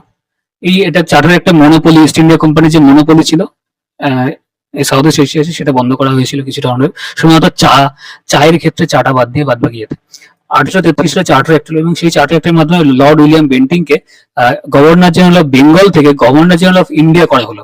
কারণ কি, কারণ তার আগে আস্তে আস্তে ব্রিটিশ পূর্ব ভারত ছেড়ে তারা পশ্চিমে, উত্তরে, দক্ষিণে মোটামুটি তারা ক্যাপচার করে নিয়েছে। আমরা দেখেছি যে মাইশোরে যে ইঙ্গো মাইশোর যুদ্ধ হয়েছিল, প্রথমে হায়দার আলী এবং তারপরে কি টিপু সুলতান। হায়দার, তারপরে কি টিপু সুলতান। ঠিক আছে, এই দুজন তো এসেছিলেন, দুজন বাবা ছেলে। আস্তে আস্তে দাক্ষিণাত্য দখল করলো। তারপরে দেখেছি মারাঠাদের সঙ্গে সন্ধি হয়েছে, তারপরে সলভাইয়ের সন্ধি হয়েছে। বেসিকের সন্ধি কত ছিল 1802 সালে, সলভাইয়ের সন্ধি কত ছিল 1816 সালে। ইঙ্গো মারাঠা যুদ্ধ, ইঙ্গো শিখ যুদ্ধ, ইঙ্গো নেপাল যুদ্ধ মোটামুটি করে তারা মোটামুটি সারা ভারতটাই ক্যাপচার করে নিয়েছে সেই সময়। তো সেই জন্য 1833 সাল থেকে চার্টার অ্যাক্ট মাধ্যমে সে গভর্নর জেনারেল বেঙ্গল হলো, এবং তিনি ছিলেন ফার্স্ট গভর্নর জেনারেল বেঙ্গল এবং last governor general of first governor general of India এবং last governor general of Bengal. এবং তারপরে কি হচ্ছে, 1858 সালে লর্ড ক্যানিং ছিল। সে হচ্ছে 1857 সালে আমরা দেখেছি সিপাহী মিউটিনি হয়েছে, সিপাহী বিদ্রোহ হয়েছে। ঠিক আছে, এই সিপাহী বিদ্রোহের ফলে কি হলো যে ইস্ট ইন্ডিয়া কোম্পানির গ্রিপটা আস্তে আস্তে কমতে শুরু করলো, এবং সেই সময় মনার্কি প্রবেশ করলো, অর্থাৎ পুরো ডাইরেক্ট ইউকে থেকে কন্ট্রোল হবে আমাদের দেশ। এবং যার ফলে কি হলো, 1858 সালে হচ্ছে লর্ড এই যে আমাদের যে ক্যানিং ছিল, সেই ক্যানিং কি হলো, লাস্ট গভর্নর জেনারেল বেঙ্গল এবং ভাইসরয়, প্রথম ভাইসরয় হলেন। ভাইসরয় পদটা সৃষ্টি করা হয়েছিল। আর একটা পদ সৃষ্টি করা হলো, সেটা কি সরি আর একটা পদ কি সৃষ্টি করা হলো, secretary of state. Secretary of state, ঠিক আছে। তো মোটামুটি সেক্রেটারি অফ স্টেট হচ্ছে যে ওদিকে ইউকে আর এদিকে ইন্ডিয়ার যোগসূত্র, আর ইনি ভাইসরয় ছিলেন। তো এটাই আর কি। তো তারপরে 1909 সালে মর্লে মিন্টো সংস্কার হলো, লর্ড মিন্টো এবং মর্লে সেক্রেটারি অফ স্টেট, এবং যার ফলে কি হলো, সেপারেট ইলেকট্রেট দেওয়া হলো। সেপারেট ইলেকট্রেট দেওয়া হলো। ঠিক আছে, কোথায় যে লিখি, এখানে লিখছি, সেপারেট ইলেকট্রেট দেওয়া হলো। ঠিক আছে, কাদের দেওয়া হলো না, মুসলিমদের দেওয়া হলো। যার ফলে তখন থেকে ডিভাইড এন্ড রুল পলিসি শুরু হয়ে গেল। তার আগে অলরেডি শুরু হয়ে গিয়েছিল লর্ড কার্জনের সময় থেকে, বঙ্গভঙ্গের সময় থেকে, 1902-03 থেকে মোটামুটি এর আর কি প্রদীপ পাকানো শুরু হয়ে গেছিল, সলতে পাকানো। তো যাই হোক, সেপারেট ইলেকট্রেট দেওয়া হলো। তারপরে 1919 সালে আমরা দেখেছি কি হয়েছে না, মন্টেগু চেমসফোর্ড, এবং তার ফলে অনেক কিছু চেঞ্জ করা হয়েছিল। সেটা এই দুটো জিনিস দেখতে 1919 এবং 1909 এটার দেখতে 1927 সাইমন কমিশন পাঠানো হয় ইন্ডিয়াতে, দেখার জন্য যে ইন্ডিয়ার আর কিছু কনস্টিটিউশন প্রয়োজন আছে কিনা। আর তারপরে 1935 সালে শেষে ভারত শাসন আইন পাস হয়। হ্যাঁ, আমরা আজকে যে সংবিধানটা দেখতে পাই তার ভারত শাসন আইনের 1935 এর অনেক কিছু পলিসি রুলস তার মধ্যে ছিল। তো সেটাই আর কি, ওভারনাইট তৈরি হয়নি। সেটা আস্তে আস্তে এই জন্য হচ্ছে ভারতের সংবিধান কি সব থেকে লার্জেস্ট রিটেন কনস্টিটিউশন। ঠিক আছে, এই হচ্ছে ব্যাপার। মোটামুটি আমাদের সংবিধানের প্রাক্কালটা হচ্ছে এরকম। তো আশা করছি এই ছোট্ট ইয়ের মধ্যে এই জিনিসটা বলতে পারলাম। নেক্সট প্রশ্ন, which are the following is the purest conductor of heat in comparison to others? উত্তরটা হচ্ছে লেড। লেড মানে কি পিবি। মার্কারি হচ্ছে কি MHG, টাংস্টেন হচ্ছে ডাব্লিউ, সে হচ্ছে কপার। উত্তরটা কি পিবি। এইচজি মানে কি হাইড্রোগ্রাম, আর এ হচ্ছে কি তরল ধাতু। ঠিক আছে, মার্কারি হচ্ছে তরল ধাতু, লিকুইড মেটাল। আর তরল অধাতু কি, ব্রোমিন, তরল অধাতু। ঠিক আছে।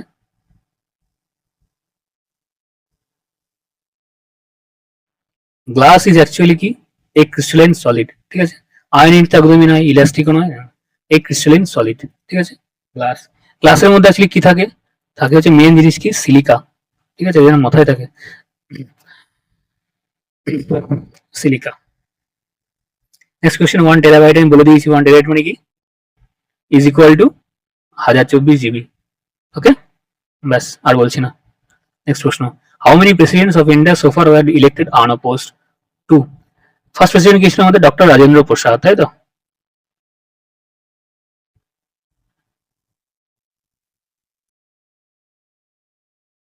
সেকেন্ড প্রেসিডেন্ট কি সঞ্জীব, সরি সেকেন্ড না, মানে আরেকজন যে ছিলেন সঞ্জীব নীলম রেড্ডি, কত সালে না 1977 সালে। হুম, আর ইনি কত 1951, এই সময় হয়েছে। এই হচ্ছে ব্যাপার, দুজন আনঅপোজ ছিলেন। সেকেন্ড কে ছিলেন আমাদের, সেকেন্ড ছিলেন হচ্ছে ডক্টর সর্বপল্লী রাধাকৃষ্ণন 1964 থেকে, উনি ভাইস প্রেসিডেন্ট ছিলেন, তারপরে তিনি প্রেসিডেন্ট নির্বাচিত হন, ঠিক আছে।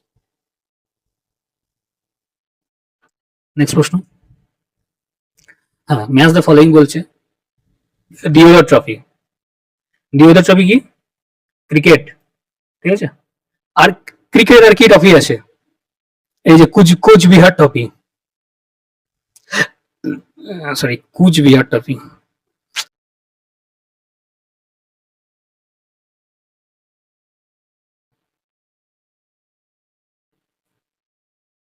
যে কুচবিহার ট্রফি দিয়ে আমাদের ধোনি উঠেছিলেন, তাই তো। কুচবিহার ট্রফি আছে, দলীপ ট্রফি আছে,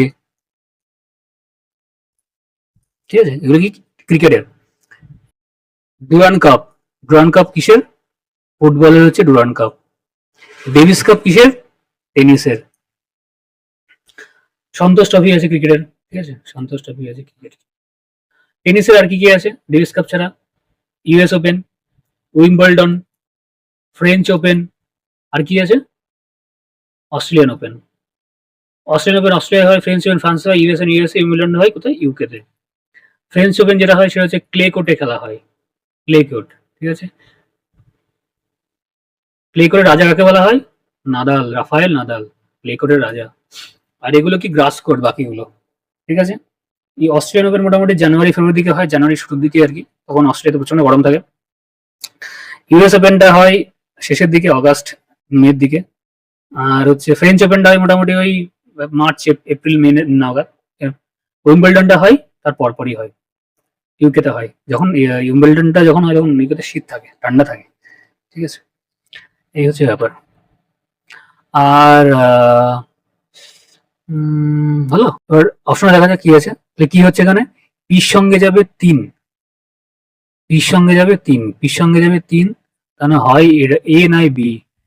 তারপরে কি আছে, ডেভিস কাপ, আর এর সঙ্গে যাবে 4, আর এর সঙ্গে যাবে 4, তাহলে এই দুটো থেকে কি হয়ে থাকবে, কি আছে, ডুরান্ড কাপ হচ্ছে ফুটবল 2, মানে কি উত্তর হবে, এটা হবে সঠিক উত্তর, সঠিক উত্তর হবে। নেক্সট প্রশ্ন, কেইবুল লামজাও ন্যাশনাল পার্ক, খুব ভালো প্রশ্ন, খুব ইম্পর্টেন্ট প্রশ্ন এটা। তাহলে একবার করে বলা যায় নাকি, একটু নর্থ ইস্ট স্টেট সম্পর্কে বলে, নর্থ ইস্টের স্টেটগুলো সম্পর্কে একবার একটু আলোচনা তাহলে করা যাক, কারণ পরীক্ষাতে কিন্তু খুব ইম্পর্টেন্ট এই নর্থ ইস্ট স্টেটগুলো নিয়ে। আমাদের যে 7টা সিস্টার স্টেট আছে, তো সেটা কিন্তু খুব ইম্পর্টেন্ট, ভালো করে পড়তে হবে এটা। হ্যাঁ, প্রথমে ছোটভাবে লিখে দিই, কেইবুল লামজাও ন্যাশনাল,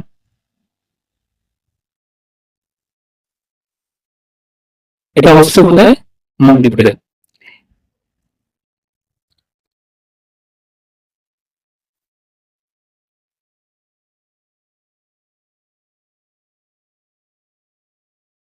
ঠিক আছে, হ্যাঁ এটা কোথায় অবস্থিত, মণিপুরে অবস্থিত। আর কেইবুল এটার একটা স্পেশালিটি আছে, স্পেশালিটিটা কি না, স্পেশালিটিটা হচ্ছে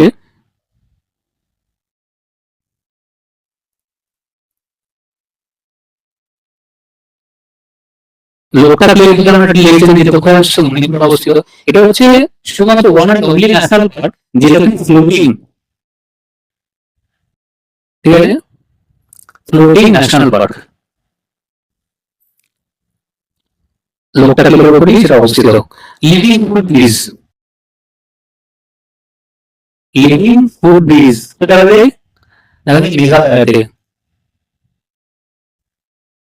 মেঘালয় আছে কি শিলং, শিলং মেঘালয় আছে শিলং, মেঘালয়ের চিফ মিনিস্টার কে আমাদের পিএ সাংমা কনভার্টামের ছেলে, ঠিক আছে। আচ্ছা আমি যদি বলি যে মেঘালয়ের রাজ্যপালকে, বিজয় শঙ্কর, ওকে, বিজয় শঙ্কর। মেঘালয়ের কিছু ফেস্টিভ্যালের নাম মনে পড়ছে? ওয়ানগালা, আর কি কি আছে? আর একটা আছে নমক্রেক বলে একটা ফেস্টিভ্যাল হয়, ঠিক আছে। তাহলে মেঘালয় সম্পর্কে নামটা এক জায়গায় ক্লিয়ার হলো। মণিপুর, মণিপুর আছে কি ইম্ফল, তাই তো? মণিপুরের chief minister K N Biren Singh. এই যে কুকি আর মেয়েদের নিয়ে যে ঝামেলাটা হচ্ছে, এন বীরেন সিং তিনি হচ্ছেন ওখানকার চিফ মিনিস্টার, ঠিক আছে, এন বীরেন সিং। আর মণিপুরের একটা মণিপুরের গভর্নর অর্থাৎ রাজ্যপাল, মণিপুরের রাজ্যপালের নাম কি হতে পারে? মণিপুরের রাজ্যপাল হচ্ছে কি না এলপি আচার্য, ঠিক আছে, আচার্য। এই এলপি আচার্য আসামেরও গভর্নর, উনি অ্যাডিশনাল চার্জে আছেন, ঠিক আছে। আর কি হতে পারে? মিজোরাম, মিজোরামের যে চিফ মিনিস্টার রিসেন্টলি হয়েছে 2023-এর ডিসেম্বর মাসে বোধহয়,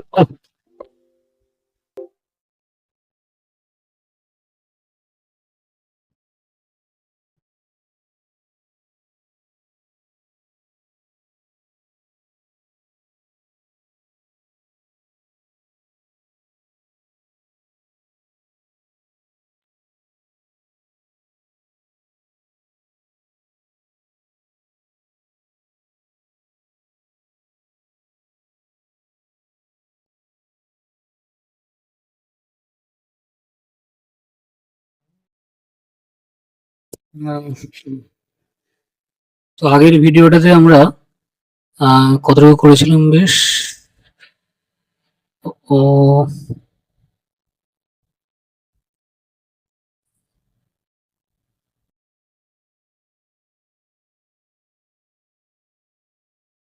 হ্যাঁ,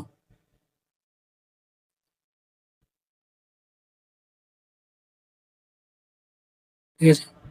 হুম, আগের ভিডিওটাতে আমরা মোটামুটি এইটুকু পড়েছিলাম, তারপর একটু টেকনিক্যাল প্রবলেমের কারণে একটু সমস্যা হয়েছে। তো নেক্সট ভিডিওটাতে আমি এটা ডিসকাস করে দিচ্ছি। তো কি বলছিলাম যে কেইবল লামজো ন্যাশনাল পার্ক মোটামুটি এতটুকু আগের পর্যন্ত বলা হয়েছে। তো এবার যেটা আমি বলতে চলেছি সেটা হচ্ছে যে আর যা আর কি আছে এখানে। আমি বলেছিলাম যে মেঘালয়টা মোটামুটি হয়েছিল, তারপরে আর কি হয়েছে, ফল এনভিডেন্সিং পর্যন্ত হয়ে গেছে, তারপরে ওদের সমস্যা তৈরি হয়েছিল না। তো এবার আমি মিজোরামে যাচ্ছি। মিজোরামের যে চিফ মিনিস্টার রিসেন্টলি হয়েছে, চিফ মিনিস্টারকে লাল দোহুমা, ইনি হচ্ছেন রিসেন্ট চিফ মিনিস্টার। এর আগে জোরামথাংমা ছিলেন, আগে ছিলেন জোরামথাংমা, তিনি তারপরে লাল দোহামা হয়েছে 2023 সালে, লাল দোহামা, ঠিক আছে। এটা এটা কোথায় না, এটা হয়েছে হচ্ছে মিজোরামে, ঠিক আছে। মিজোরামের আহ, মিজোরামের একটা আহ,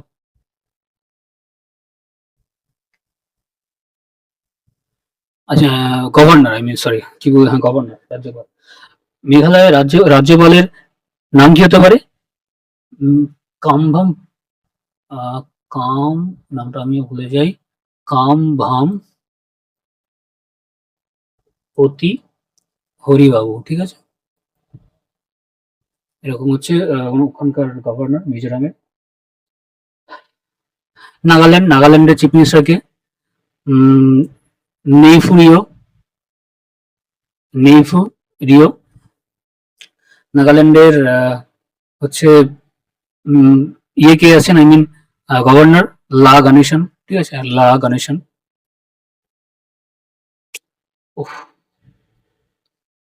কি হচ্ছে? হ্যাঁ, প্রথম তো একটু অসুবিধা হচ্ছে।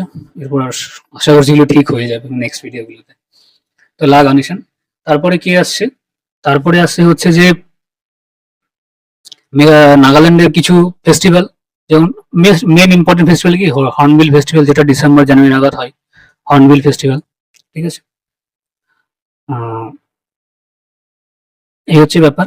আর হচ্ছে আর কিছু স্টেট দেখা যাক যে মোটামুটি আসাম দেখা যাক। আসামের চিফ মিনিস্টার কে আছে? আসামের চিফ মিনিস্টার,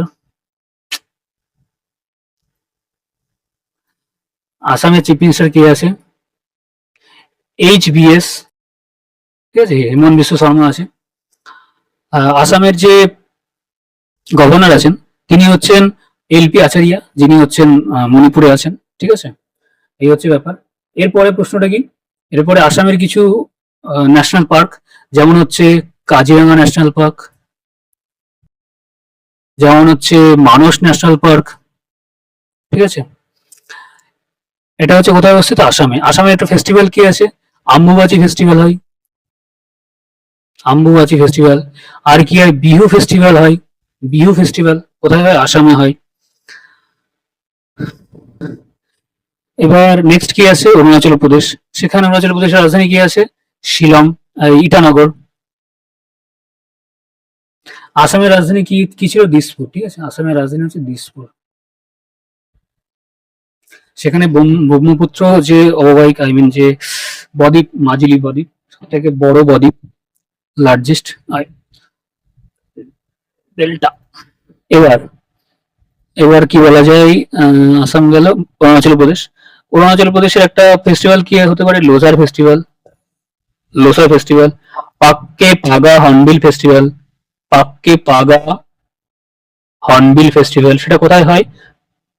অরুণাচল প্রদেশে হয়, ঠিক আছে। অরুণাচল প্রদেশের চিফ মিনিস্টারের নাম কি? পেমা খান্ডু। পেমা খান্ডু, ওকে। আর যিনি রাজ্যপাল আছেন তিনি মোস্ট প্রবাবলি কোনো একজন ব্রিগেডিয়ার আছেন। ব্রিগেডিয়ার কি পরা নাইক সামথিং এরকম আছেন একজন। ব্রিগেডিয়ার পরা, পরা মানিক না, পরা নায়ক এরকম একজন আছেন, ঠিক আছে। অরুণাচল প্রদেশ। তো মোটামুটি নর্থ ইস্ট স্টেট গুলো সম্পর্কে একটু আইডিয়া ভালো করে রাখতে হবে। চিফ মিনিস্টার এবং ফেস্টিভ্যাল ইত্যাদি ইত্যাদি, এবং কোন শিডিউলে কি কি আছে না আছে সেটা সম্পর্কে একটু ভালো রকমের আইডিয়া থাকা মাস্ট। যেমন ত্রিপুরা বাদ গেল। ত্রিপুরার রাজধানী কি? ত্রিপুরার রাজধানী হচ্ছে যে আগরতলা। আর ওখানকার চিফ মিনিস্টার কি আছে? মানিক সাহা, ঠিক আছে। এই হচ্ছে ব্যাপার। নামদফা বলে একটা, নামদফা, DAPHA, নামদফা বলে একটা ইয়ে আছে, ন্যাশনাল পার্ক। সেটা কোথায় অবস্থিত? সেটা অরুণাচল প্রদেশে অবস্থিত, ঠিক আছে। ওকে, দেখা যাক। এই যে কাজিরাঙ্গা ন্যাশনাল পার্ক বলে দিয়েছি কোথায় অবস্থিত। একক সিংহ গণনা পাওয়া যায় আসাম, মধ্যপ্রদেশ।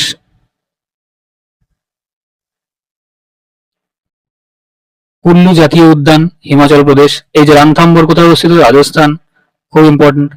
সুন্দরবন জানি। বান্দিপুর কোথায় অবস্থিত? কর্ণাটক। এই যে এগুলো আমাকে রিভিশন দেওয়া হয়ে যায়। গির কোথায় অবস্থিত? গুজরাট। এক সিংহ গন্ডার, আই মিন সিংহ পাওয়া যায়। পেরিয়ার কোথায় অবস্থিত? কেরালা। কেরালার একটা কি, কেরালার কথাকলি। কথাকলি কোথাকার?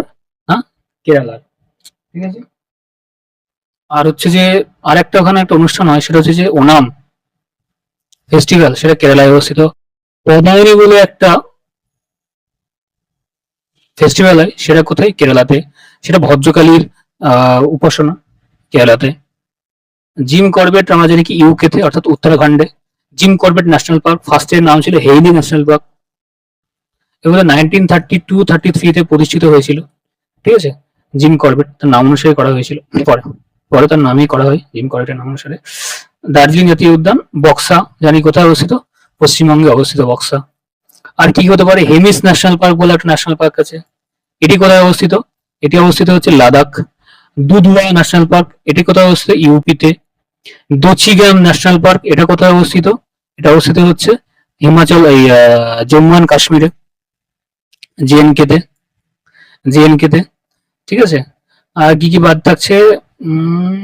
কানহা টাইগার রিজার্ভ কোথায় অবস্থিত? এমপিতে। পেন্স টাইগার রিজার্ভ কোথায় অবস্থিত? এটাও এমপিতে, ঠিক আছে। আর ভিতরকণিকা, এটা কোথায়? সিমলিপাল ভিতরকণিকা কোথায়? ওড়িশাতে, ঠিক আছে। তারপরে হচ্ছে যে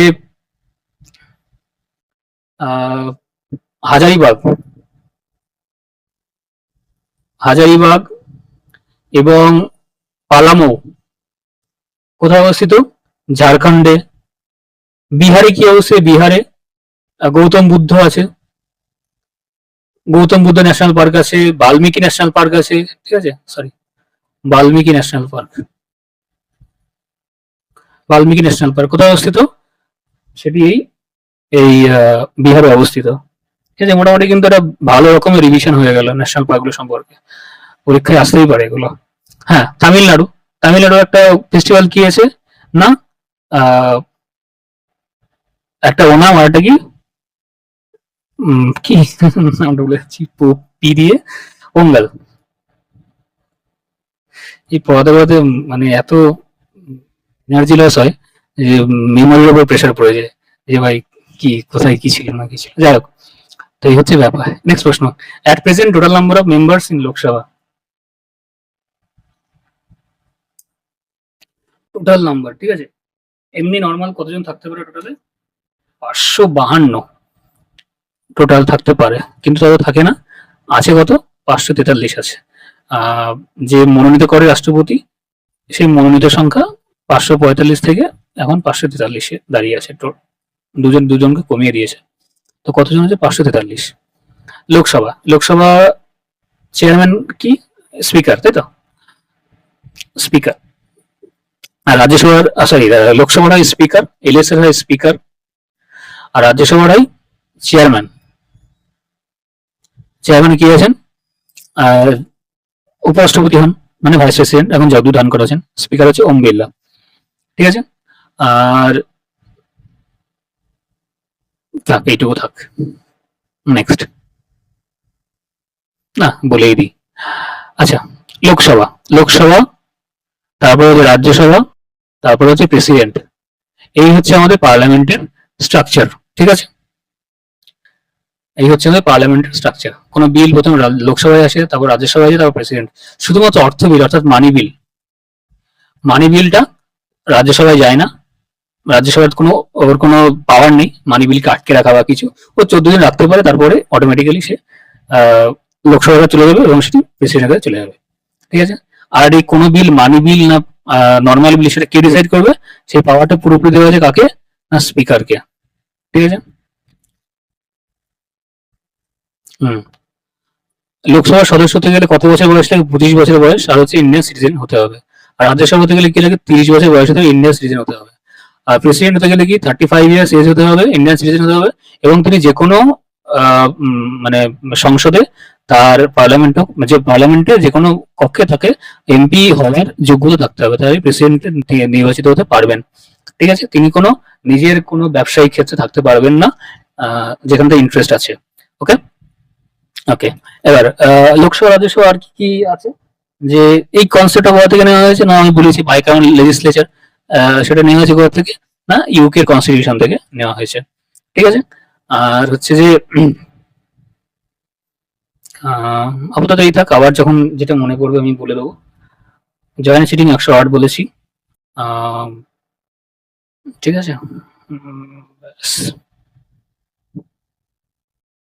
হ্যাঁ, ইলেকশন, রাজ্যসভা ইলেকশন প্রত্যেক 2 বছর অন্তর অন্তর হয়। আর টোটাল টেনিউর হচ্ছে 6 ইয়ার্স, আর লোকসভা টেনিউর হচ্ছে 5 ইয়ার্স, ঠিক আছে। আর লোকসভাতে রিজার্ভেশন আছে, অর্থাৎ এখানে এসসি এসটি রিজার্ভেশন রয়েছে, কিন্তু রাজ্যসভাতে কোনো রিজার্ভেশন নেই, no reservation,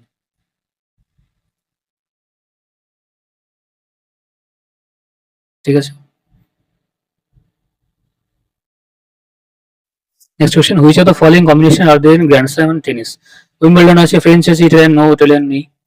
Dubai no, Dubai. No Italian, তাহলে উত্তর কি হবে? এটা আমি বলে দিয়েছি ফার্স্টে, কখন কোথায় হয় সেটা মোটামুটি আমি বলে দিয়েছি। Next question, national legal service day observed on November 9, national legal service day, ঠিক আছে। নেক্সট কোয়েশ্চেন, হ্যাঁ এটা এটা আগেই ছিল। এটা কাজিরাঙ্গাতে কি পাওয়া যায়? কাজিরাঙ্গাতে পাওয়া যায় হচ্ছে একশৃঙ্গ গন্ডার, রাইনোসেরাস। গিরে কি পাওয়া যায়? লায়ন। এবার এই দুটো দেখেই আমি মোটামুটি চালাবো। কিভাবে চালাবো বলছি। তার মানে কি হচ্ছে, পি পি এর সঙ্গে হচ্ছে 3, আর হচ্ছে কি আর এর সঙ্গে হচ্ছে 2। আমি যদি এই দুটোই যদি জানি সেক্ষেত্রে আমি কি করে অ্যান্সারটা করতাম? পি এর সঙ্গে 3 আর আর এর সঙ্গে 2।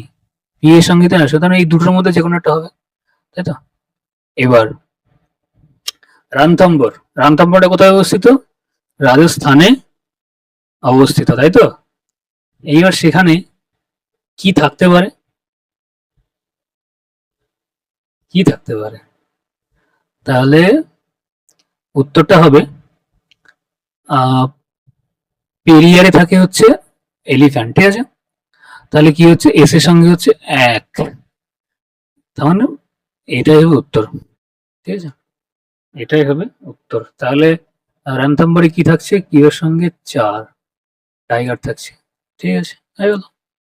Next question, which of the following Indian state does not share in the Bangladesh border? খুব ভালো প্রশ্ন। আসাম অবশ্যই করে, সেই জন্য আসামে এত বাঙালিদের বসবাস। অনেক সেখানে ইলিগাল ইমিগ্রেশন হয়েছে, এখনো হয়, অবশ্যই করে। ত্রিপুরার সঙ্গে তো অবশ্যই করে, একদম পার্শ্ববর্তী স্টেট। শেখ হাসিনা প্রথমে ওখানেই নামতে যাচ্ছিলেন, কিন্তু পরে এদিকে চলে আসেন। মণিপুর, হ্যাঁ মণিপুরের সঙ্গে কিন্তু হচ্ছে মণিপুরের সঙ্গে কিন্তু কোনো বর্ডার শেয়ার করে না। মণিপুর কিন্তু মায়ানমারের সঙ্গে বর্ডার শেয়ার করে, ঠিক আছে। মিয়ানমার রাজধানী কি? নাইপুদিও, নাই কি বেশ নাইপুদিও সামথিং, নাইপুদিও এরকম।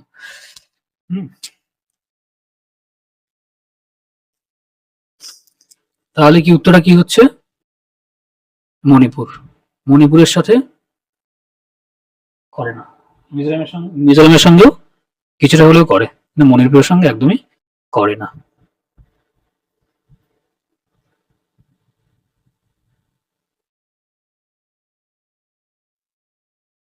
নেক্সট প্রশ্ন, হু among the following bowlers have taken more than 500 wickets in Test cricket? In Test cricket, more than 500, তাই তো। তাহলে Wasim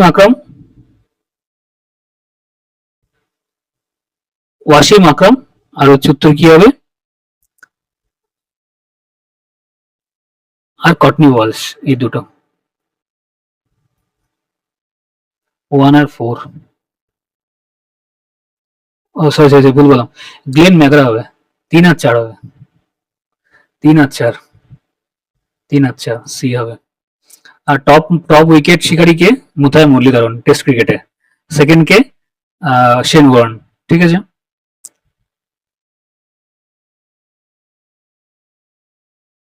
which of the following terms is used in game of hockey? এই কি কি ইউজ করা হয় সেটা খুব important. No ball, no ball কোথায় ইউজ করে? ক্রিকেটে। স্পিন ক্রিকেটে। লাভ কোথায় ইউজ করা হয়? ব্যাডমিন্টনে।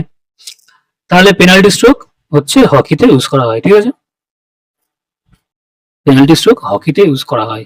হকিতে কি পুরস্কার দেওয়া হয়? ধ্যানচাঁদ পুরস্কার দেওয়া হয়। ধ্যানচাঁদকে কি ভারতরত্ন দেওয়া হয়েছে? হ্যাঁ দেওয়া হয়েছে।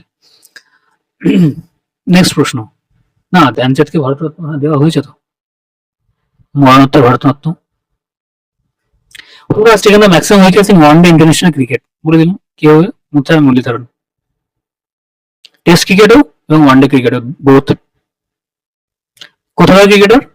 শ্রীলঙ্কার ক্রিকেটার, ঠিক আছে। Who has won the women's singles French Open tennis? এটা তখনকার প্রশ্ন, এখন এরকম প্রশ্ন আসতে পারে 2023-24-এর, ঠিক আছে। 2023-24-এর ফ্রেঞ্চ ওপেন বা এগুলো এগুলো দেখতে হবে, দেখে নিতে হবে। উত্তর হচ্ছে সিমোনা হেলেপ। ইনি কোথাকার মেয়ে? প্লেয়ার রোমানিয়া, ইউরোপের একটা দেশ রোমানিয়া। ঠিক আছে। A puisne judge of a high court, এটা এ জাজ other than the chief justice of India, সেই তাকে সিজিআই ছাড়া বাদ বাকি যারা, মানে সিজিআই বলতে chief justice of the high court, ওই হাইকোর্ট ছাড়া বাদ বাকি যারা থাকবেন হাইকোর্টের বিচারপতি, তারা প্রত্যেকে বলা হয় পুইজিন জাজ অফ এ হাইকোর্ট। আচ্ছা, হাইকোর্ট রিট জারি করতে পারে কত নম্বর আর্টিকেল লেখা আছে? 226। আর সুপ্রিম কোর্ট আর্টিকেল 32। ঠিক আছে, এটা হচ্ছে আর্টিকেল 226, এটা হচ্ছে আর্টিকেল 32। ওকে। রিট কত রকমের হয়? 5 রকমের হয় রিট। কি কি হয়?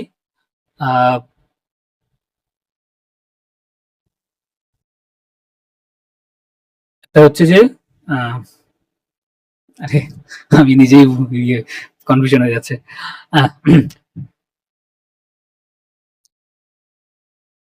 ওখান থেকে বলি, এরকম হচ্ছে কেন?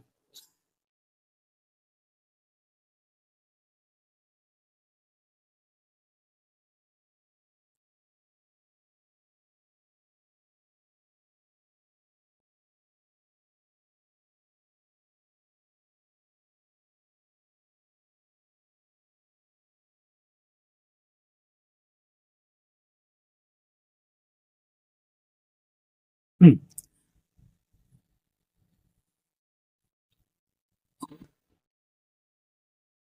হ্যাবিয়াস কর্পাস, ঠিক আছে, তারপর হচ্ছে মান্দামুস, তারপর হচ্ছে সার টিওরারি, প্রোহিবিশন, আর একটা হচ্ছে quo warranto, by what right. ঠিক আছে, কিউ ওয়ারেন্টো, এগুলিকে আবার ডিসকাস করে দেবো। হিবিয়াস কর্পাস মানে হচ্ছে যে টু হ্যাভ দ্য বডি, মানে কি? সাপোজ কাউকে রাষ্ট্র ভুল করে ধরে নিয়ে গেছে, রিট পিটিশন দাখিল করলো হিবিয়াস কর্পাস, এবার হাইকোর্ট বা কোর্ট সেই অথরিটিকে অর্ডার করলো যে বডিটাকে নিয়ে এসো, কি জন্য তোমরা তাকে অ্যারেস্ট করেছো বা এই জন্য করেছো তার রিপ্লাই দাও। যদি সেটা মনোভূত না হয় তাহলে তাকে রিলিজ করবে, বেল করবে বা যা কিছু করবে। হিবিয়াস কর্পাস মানে হচ্ছে এটাই, যে ফান্ডামেন্টাল রাইটটা ভঙ্গ হয়েছে কিনা সেটাই দেখার। মান্নাউস মানে হচ্ছে উই কমান্ড, হাইকোর্ট সাপোজ কোন একটা রায় দিয়েছে হাইকোর্ট এবং সেটা আর কি আমি ভুল বললাম। মান্নাউস মানে হচ্ছে কি উই কমান্ড, অর্থাৎ কেউ একজন, কোনো একজন পাবলিক সার্ভেন্ট, ঠিক আছে, কোনো একজন পাবলিক সার্ভেন্ট সে তার দায়িত্ব ঠিকমতো, অফিসিয়াল ডিউটি ঠিকমতো সে করেনি, এবং সেটার জন্য কোর্ট তাকে বলতে পারে মান্দামুস দেব, ওই কমান্ড, অর্থাৎ সে করেনি, তাকে কমান্ড করতে পারে হ্যাঁ তোমার এই দায়িত্ব করা উচিত, তোমাকে করতেই হবে। ঠিক আছে, এটা হচ্ছে মান্দামুস। সার্টিওরাল এটা হচ্ছে কি, যে কোনো একটা কিছু প্রথমে প্রহিবিশনটা বলে নিই, যে যদি কোনো লোয়ার কোর্ট যদি কোনো রায় দেয় তাহলে, এবং সেটা যদি সুপ্রিম আপার কোর্টে গিয়ে সেটা যদি নালিফাই হয়ে যায়, তাহলে সেই আপার কোর্ট নিজে প্রহিবিট করতে পারে, অর্থাৎ এই ওই রায়টা আর চলবে না, এবার উপরের যে কোর্ট বলেছে সেই অনুযায়ী চলবে। ঠিক আছে, কোয়ারেন্ট বলতে by what warrant, by what right, যে কোনো একজন পাবলিক সার্ভেন্ট বা কেউ অ্যাডমিনিস্ট্রেটিভ হতে পারে বা কোয়াসি জুডিশিয়াল বডি হতে পারে, তাহলে কি হিসাবে সেটা হয়েছে, তার কি তার লিগালিটি আছে, তো সেইটাই হচ্ছে কিউ ওয়ারেন্টের মধ্যে পড়ে। যদি দেখা যায় যে সেটা যখন প্রতিষ্ঠিত হয় সেই সময় সেভাবে লিগালিটি কনস্টিটিউশন ভ্যালিডিটি চেক করা হয়নি, তাহলে কিউ ওয়ারেন্ট রিট ফাইল করলে তার এগেনস্টে কিন্তু কেস হবে এবং সে ইয়ে হতে পারে। আর সার্টিওরাইটি হচ্ছে এটাই যে এই বিষয়ের মধ্যেই হচ্ছে এই সার্টিওরিটা, যেখানে প্রহিবিট করতে পারে, আর সার্টিওরিটা কি, যেখানে সে অর্ডার দিতে পারে যে এটা করা উচিত, এটা করতে হবে, সার্টিফাই করা বলা যেতে পারে। ঠিক আছে, এই হচ্ছে 5টা আমাদের রিট পিটিশন, যেটা হচ্ছে আর্টিকেল 32 আর আর্টিকেল 226।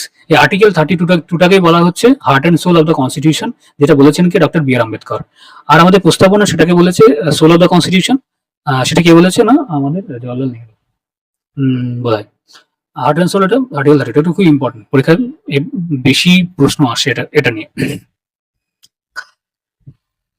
নেক্সট প্রশ্ন, a persistent fall in general price level of goods and services known as deflation।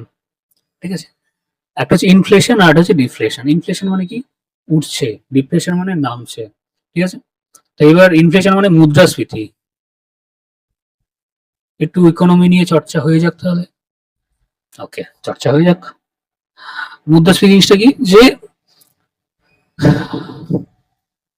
Suppose একটা জায়গাতে 100টা বল ছিল, ঠিক আছে, একটা বলের দাম ছিল 10 টাকা করে, তার দাম কত হচ্ছে 1000 টাকা। এবার দেখা গেল বলের সংখ্যা সেম, কিন্তু লোকের টাকার সংখ্যা বেড়ে গেল, ঠিক আছে, আর 10,000 হয়ে গেল, এবার দেখা গেল 100টা। অর্থাৎ এই যে দামটা বেড়ে গেল, যখন তার এই ইয়ে সেম আছে, প্রাইস সেম আছে, কিন্তু দাম বেড়ে গেল, এটা হচ্ছে মুদ্রাস্ফীতি, ঠিক আছে। তো এটা খুব ইম্পর্টেন্ট একটা অ্যাসপেক্ট ইকোনমির। দুটো কারণে হয়, একটা হচ্ছে ডিমান্ড পুল ইনফ্লেশন, আর একটা cost push inflation. Cost push আর ডিমান্ড পুল, হট করে কোন একটা দ্রব্যের ডিমান্ড বেড়ে গেছে কিন্তু তার নাম্বার সংখ্যা সীমিত আছে, তাহলে কি করবে, দাম বাড়িয়ে দেবে, সেটা হচ্ছে ডিমান্ড পুল। আর কস্ট পুশ মানে কি, কালোবাজারি করে রেখেছে, ঠিক আছে, দিয়ে তারপরে সরি কালোবাজারি নয়, এটা ভুল বললাম। কস্ট পুশ মানে কি, দাম এমনি বাড়িয়ে দিয়েছে বা প্রোডাকশন কস্ট বেড়ে গেছে বলে সে টুক করে দাম বাড়িয়ে দিয়েছে প্রফিটটা বেশি রেখে, সেটা এই কস্ট পুশের মধ্যেই পড়ে, কস্ট পুশ ইনফ্লেশন, ঠিক আছে। ইনফ্লেশন একটা মারাত্মক জিনিস। মোটামুটি ইনফ্লেশন কন্ট্রোল রাখার দায়িত্ব কার আমাদের ইন্ডিয়াতে, আরবিআই এর, রিজার্ভ ব্যাংক অফ ইন্ডিয়া। কতর মধ্যে কত রাখতে হয়, 4%, +- 2, অর্থাৎ 2 থেকে 6-এর মধ্যে তাকে রাখতে হয়। এটা হচ্ছে আইডিয়াল সিনারিও। আরবিআই আর একটা কাজ কি, সেটা হচ্ছে টাকা প্রিন্ট করা। এই দুটো হচ্ছে আরবিআই মেন কাজ। মনিটারি পলিসি অর্থাৎ এমপিসি, এমপিসি কে রাখে না, আরবিআই রাখে। আর বাজেট, ফিসকাল পলিসি এগুলো কে নিয়ন্ত্রণ করে, এই নিয়ন্ত্রণ করে ফাইন্যান্স মিনিস্ট্রি, এফএম, ঠিক আছে। 1 টাকার নোটে কার সিগনেচার থাকে না, ফাইন্যান্স সেক্রেটারি। আর বাদ বাকিতে কার থাকবে না, আরবিআই গভর্নর। এখন আরবিআই গভর্নর কে আছেন, শক্তিকান্ত দাস, ঠিক আছে। আর ফাইন্যান্স সেক্রেটারি কে আছেন, টিভি সোমনাথন, টিভি সোমনাথন, ওকে। আচ্ছা, জিডিপি ফিডিপি নিয়ে এইটা কিছু ডিসকাস করছি না, তো এইটুকুই মোটামুটি থাক, পরে আবার দেখছি। প্রাইম মিনিস্টার নরেন্দ্র মোদী নিয়ে রস আইরিন আন্দামান নিকোবর লিপুন ড্যাশ নেতাজি সুভাষচন্দ্র বোস দ্বীপ, ঠিক আছে। শহীদ স্বরাজ দ্বীপ, এটি কে করেছে, এটি কে নাম করেছিল আন্দামান নিকোবর দ্বীপপুঞ্জকে, নেতাজি সুভাষচন্দ্র বোস, ঠিক আছে। শহীদ স্বরাজ দ্বীপ কখন করেছিল, 1943-তে, যখন তিনি ইম্ফলে এলেন, তারপরে আন্দামানে চলে এলেন তখন অ্যাটাক করার জন্য। তো সেই সময় তিনি আন্দামানে যখন পৌঁছেছিলেন, তখন ওই আন্দামান নিকোবর দ্বীপপুঞ্জে তিনি নাম দিয়েছিলেন শহীদ এবং স্বরাজ দ্বীপ, ঠিক আছে। The fact that the planets move around the sun not in circles but in ellipse was demonstrated by Johannes Kepler. কেপলারের 3টে সূত্র। প্রথম সূত্র হচ্ছে যে আমাদের পৃথিবীটা ঘুরে হচ্ছে, আমাদের পৃথিবী হচ্ছে এরকম, ঠিক আছে, এই সূর্য, পৃথিবী না, মানে যে এই যে কক্ষপথ, কক্ষপথ হচ্ছে ইক্লিপস, এইভাবে ঘুরে, ঠিক আছে। এই একটা মেজর অ্যাক্সিস, এটা মাইনর অ্যাক্সিস।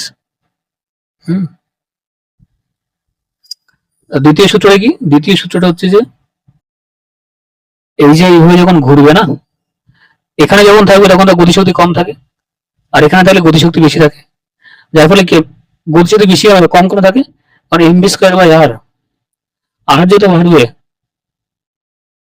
সরি, তত এই গতিবেগটা কমবে, অভিকেন্দ্র বল, হ্যাঁ, সেন্ট্রিফিউগাল ফোর্স।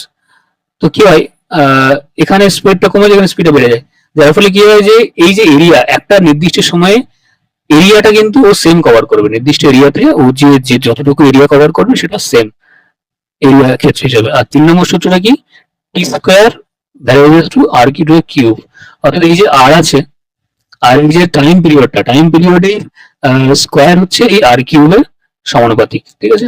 এই হচ্ছে জিনিস, এটা কি একটা জোহানেস কেপলার।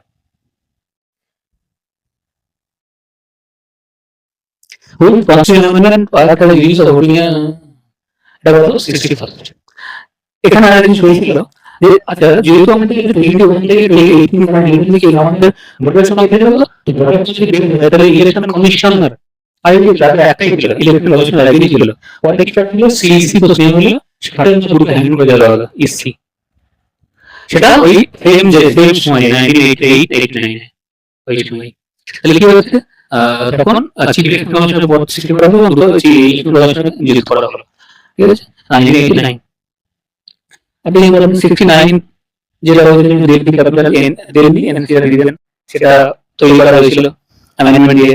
86 অ্যামেন্ডমেন্ট কি হয়েছিল না, ওই যে আমাদের যে 2001 যে 6 থেকে 14 বছর বয়সী শিশুদের শিশু এবং তাদেরকে যে পড়াশোনার ব্যবস্থা করে দেওয়া, এই রাইট টু এডুকেশন যেটা বলে RTE, ঠিক আছে, সেটা কবে আনা হয়েছিল, সেটা 2001 সালে 86 কনস্টিটিউশন অ্যামেন্ডমেন্ট আনা হয়েছিল। ঠিক আছে, যে ফার্স্ট কনস্টিটিউশন অ্যামেন্ডমেন্টে কি হয়েছিল, একটা শিডিউল যোগ করা হয়েছিল ফার্স্ট কনস্টিটিউশন অ্যামেন্ডমেন্টে কিছুটা দিয়ে। তারপরে 73, 74, 73 কি হয়েছিল পঞ্চায়েত, 74 কি হলো মিউনিসিপ্যালিটি, 35 কনস্টিটিউশনাল অ্যামেন্ডমেন্টে কি করা হলো, সিকিমকে ইন্ডিয়াতে অন্তর্ভুক্ত করা হলো। আর 36 কি করা হলো, সিকিমকে পূর্ণ রাজ্যের মর্যাদা দেওয়া হলো 1975 এ। তারপরে 42nd মিনি কনস্টিটিউশন, সেকুলার শব্দটা যোগ করা হলো, আর সোশ্যালিস্ট শব্দটা যোগ করা হলো। তারপরে কি 44th কনস্টিটিউশনাল অ্যামেন্ডমেন্ট, সেখানে কি করা হলো না, আমাদের যে লিগ্যাল রাইট অর্থাৎ রাইট টু প্রপার্টি, সেটাকে লিগ্যাল রাইট 300 এতে লিখে দেওয়া হলো। ঠিক আছে, 44th কনস্টিটিউশনাল অ্যামেন্ডমেন্ট। ওকে, আরো ইম্পর্টেন্ট কিছু কনস্টিটিউশনাল অ্যামেন্ডমেন্ট আছে, সেগুলো টুকটুক করে পড়তে হবে। But next, the Barney Convention was a pioneer convention in the field of protection of intellectual property. এবার এখানে কিছু প্রশ্ন আছে, বিশেষ করে এনভায়রনমেন্টাল কিছু প্রশ্ন থাকে এই কনভেনশনের উপরে, সেটা নিয়ে আমি ডিসকাস করছি। যেমন রামসার কনভেনশন, ঠিক আছে, যেমন যে রামসার তাই নিশ্চয়ই রামসার কনভেনশন, সেটা কত সালে 1971 এ ওয়েটল্যান্ডস নিয়ে। তারপরে একটা হয়েছিল মন্ট্রিয়াল প্রোটোকল, ঠিক আছে, মন্ট্রিয়াল প্রোটোকল, সেটা কবে হলো, সেটা হয়েছিল হচ্ছে 1987 এর দিকে। ওজোন লেয়ার নিয়ে হয়েছিল মন্ট্রিয়াল প্রোটোকল। ঠিক সিমিলারলি ভিয়েনা কনভেনশন হয়েছিল, সেটাও কি হয়েছিল এই ওজোন লেয়ার নিয়েই হয়েছিল। ওকে, রিও সামিট হয়েছিল 1992 তে, রিও সামিট 1992, এটা এনভায়রনমেন্টের উপরেই এই কনভেনশনটা হয়েছিল। তারপরে কি হলো, কিয়োটো প্রোটোকল হয়েছিল, কিয়োটো প্রোটোকল, এটা কি হয়েছিল, এটা হয়েছিল 1997 এ। এটাও কি, এটাও ছিল হচ্ছে green house gas, global warming, সেটা নিয়ে ছিল কিয়োটো প্রোটোকল। আর একটা ছিল, সেটা হচ্ছে যে মিনামাটা কনভেনশন, যেটা হয়েছিল হচ্ছে মার্কারি রোধ করার জন্য 2013 সালে জাপানে। ঠিক আছে, মিনামাটা প্রোটোকল, যাই হোক, ওটা হয়েছিল কি জাপানে, মার্কারির বেশি পরিমাণের ইউজেসটা রোধ করার জন্য। তো এগুলো মোটামুটি কোথায় কবে হয়েছিল না হয়েছিল এইগুলো একবার করে পড়ে নিতে হবে। নেক্সট প্রশ্ন, একদম দেখা যাচ্ছে কি গুজরাট এরিয়াটা, এই যে এটা কি কটন, দেখি কটনটা খুব ভালো হয়, কারণ ব্ল্যাক সয়েল, কটন কোথায় ভালো হয়, ব্ল্যাক সয়েল বা রেগুর সয়েল যাকে বলা হয়।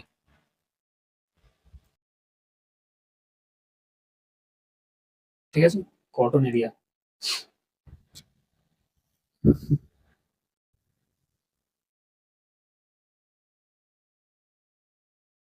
cotton industry. Next, the school with the largest student strength in world is City Montessori School, ঠিক আছে, লখনৌ ইউপিতে অবস্থিত এটি। The full form of VPN a computer virtual private network, VPN সবাই জানে এটা, খুব ভালো প্রশ্ন এটা। অ্যাসোসিয়েশন মহাত্মা গান্ধী, ঠিক আছে, ডেথ অফ পন্ডিত নেহরু, ঠিক আছে, ডেথ অফ লাল বাহাদুর শাস্ত্রী, ঠিক আছে, ডেথ অফ ইন্দিরা গান্ধী, ঠিক আছে, সবই তো ঠিক আছে। তাহলে কি আছে, তাহলে কি হচ্ছে 1 2 3 4, তো হচ্ছে এটা। ঠিক আছে, এখানে আর কি বলা যেতে পারে, ঠিক আছে, how many types of prerogative leads আর দিয়ে বললামই 5 রকমের, আগে ওটা ডিসকাস করে দিয়েছি। ঠিক আছে, তাহলে মোটামুটি আমাদের পিওয়াইকিউস অল শেষ হয়ে গেল তাহলে। ঠিক আছে, যে কটা ছিল, এর সাথে সাথে আরো যে যে ইম্পর্টেন্ট প্রশ্ন সেগুলো নিয়েও মোটামুটি ডিসকাস করে দিয়েছি। আপাতত এটুকুই আমি এখানে রাখছি। এরপরে আরো যদি কিছু প্রশ্ন উত্তরের প্রয়োজন পড়ে তো কমেন্ট করবে, আর কেমন কি ভিডিও আনা যেতে পারে সেটা নিয়ে একটু ডিসকাস করা যেতে পারে অন্য কোনো একটা ভিডিওতে। কার কি সমস্যা বা কিভাবে কিরকম চাইছে আমি সেইভাবেই আমি নেক্সট ভিডিও আনবো। মোটামুটি আমি পিওয়াই কিউস নিয়ে বললাম ঠিকই, এর সাথে আমি আরো অনেক প্রশ্ন উত্তর দিয়েছি। আমার ইচ্ছা ছিল যে আমি পুরোটা আর কি সবকিছু যাতে কভার করতে পারি, পলিটি থেকে শুরু করে হিস্ট্রি, জিওগ্রাফি, ইকোনমিক্স, ঠিক আছে, এবং সায়েন্সের বিভিন্ন পার্টগুলো। সায়েন্সের খুব একটা প্রশ্ন পেলাম না, বিশেষ করে বায়োলজি থেকে পেলে হরমোনস বা উৎসেচক সেগুলো নিয়ে একবার ডিসকাস করা যেত। ঠিক আছে, যতটুকু হয়েছে এইটুকু অনেকটাই হয়েছে। দুটো ভিডিও করলাম, এই জন্য মোটামুটি দুটো ভিডিও দেখো। আবার লাগলে আবার আমি পোস্ট করব। এরপরে আমি আমি একটা পেড ব্যাচ হয়তো শুরু করতে পারি, কথা চলছে আমার আরো অনেক বন্ধু বান্ধবদের সাথে। আর হচ্ছে যে এরপরে ক্লার্কশিপ নিয়ে আমি কিছু ভিডিওস আমি আনবো, ইম্পর্টেন্ট ওয়ান শট নিয়ে। চেষ্টা করবো যে প্রতিটা সাবজেক্ট নিয়ে একটা করে ভিডিও বানাতে, 1 ঘন্টা 1.5 ঘন্টার উপরে মোটামুটি ইম্পর্টেন্ট চ্যাপ্টারগুলো সেগুলো কভার করিয়ে দিতে, যেগুলো থেকে প্রশ্ন খুব বিশেষ পরিমাণে আসে। ঠিক আছে, আর যেটা আমি করতে পারি সেটা হচ্ছে যে কিছু স্ট্র্যাটেজিক ভিডিও আমি আনতে পারি। সামনে জিডি পরীক্ষা আছে, তো জিডিতে কোন কোন জায়গাগুলো থেকে বেশি প্রশ্ন আসে এবং কিভাবে কিভাবে পড়তে হবে, তো সেগুলো নিয়ে আমি একটা স্ট্র্যাটেজিক ভিডিও বানাতে পারি। ঠিক আছে, এবার তোমরা যা বলবে আমি সেভাবেই বলবো, করার চেষ্টা করব। যাই হোক, আশা করছি ভালো করে বোঝাতে পেরেছি। আশা করব নেক্সট ভিডিওতে আরো বেটার ভাবে বোঝাতে, আরো বেশি বেশি কোশ্চেন নিয়ে আসতে, যাতে অনেক বেশি প্রশ্ন সলভ করা যায়। আমি যেহেতু একটু বেশি আমি ডিসকাস করি, বেশি এক্সপ্লেন করি, সেই জন্য কোশ্চেনের সংখ্যা সীমিত রেখে আমি মোটামুটি থিওরি এবং কনসেপ্ট গুলো আমি মোটামুটি বোঝানোর চেষ্টা করেছি। এরপরে আমি কোশ্চেন হয়তো বেশি নিয়ে আনার চেষ্টা করব। তাহলে আজকে এই পর্যন্তই থাকুক। দেখো এই ভিডিওটা কেমন লাগে, তারপরে লাইক, শেয়ার এন্ড সাবস্ক্রাইব যেটা সবাই বলে, আমি বলবো না। যদি ভালো যদি লেগেই থাকে তাহলে অবশ্যই লাইক, শেয়ার এন্ড সাবস্ক্রাইব করবে। আর ওই আর কি, চেষ্টা করছি, আশা করবো ভালো লাগবে। Thank you. আর যে সবাই ভালো থাকো, সামনের পরীক্ষা 29 তারিখে পরীক্ষা, সেটা যেন খুব ভালো হয় এটাই চাইবো। আর হচ্ছে যে তার 1 সপ্তাহ আগে মোটামুটি এই ভিডিওটা আমি আপলোড করে দেব, তো দেখো কি হয়। তো আজকে এই পর্যন্তই থাকুক। Thank you. জয় হিন্দ।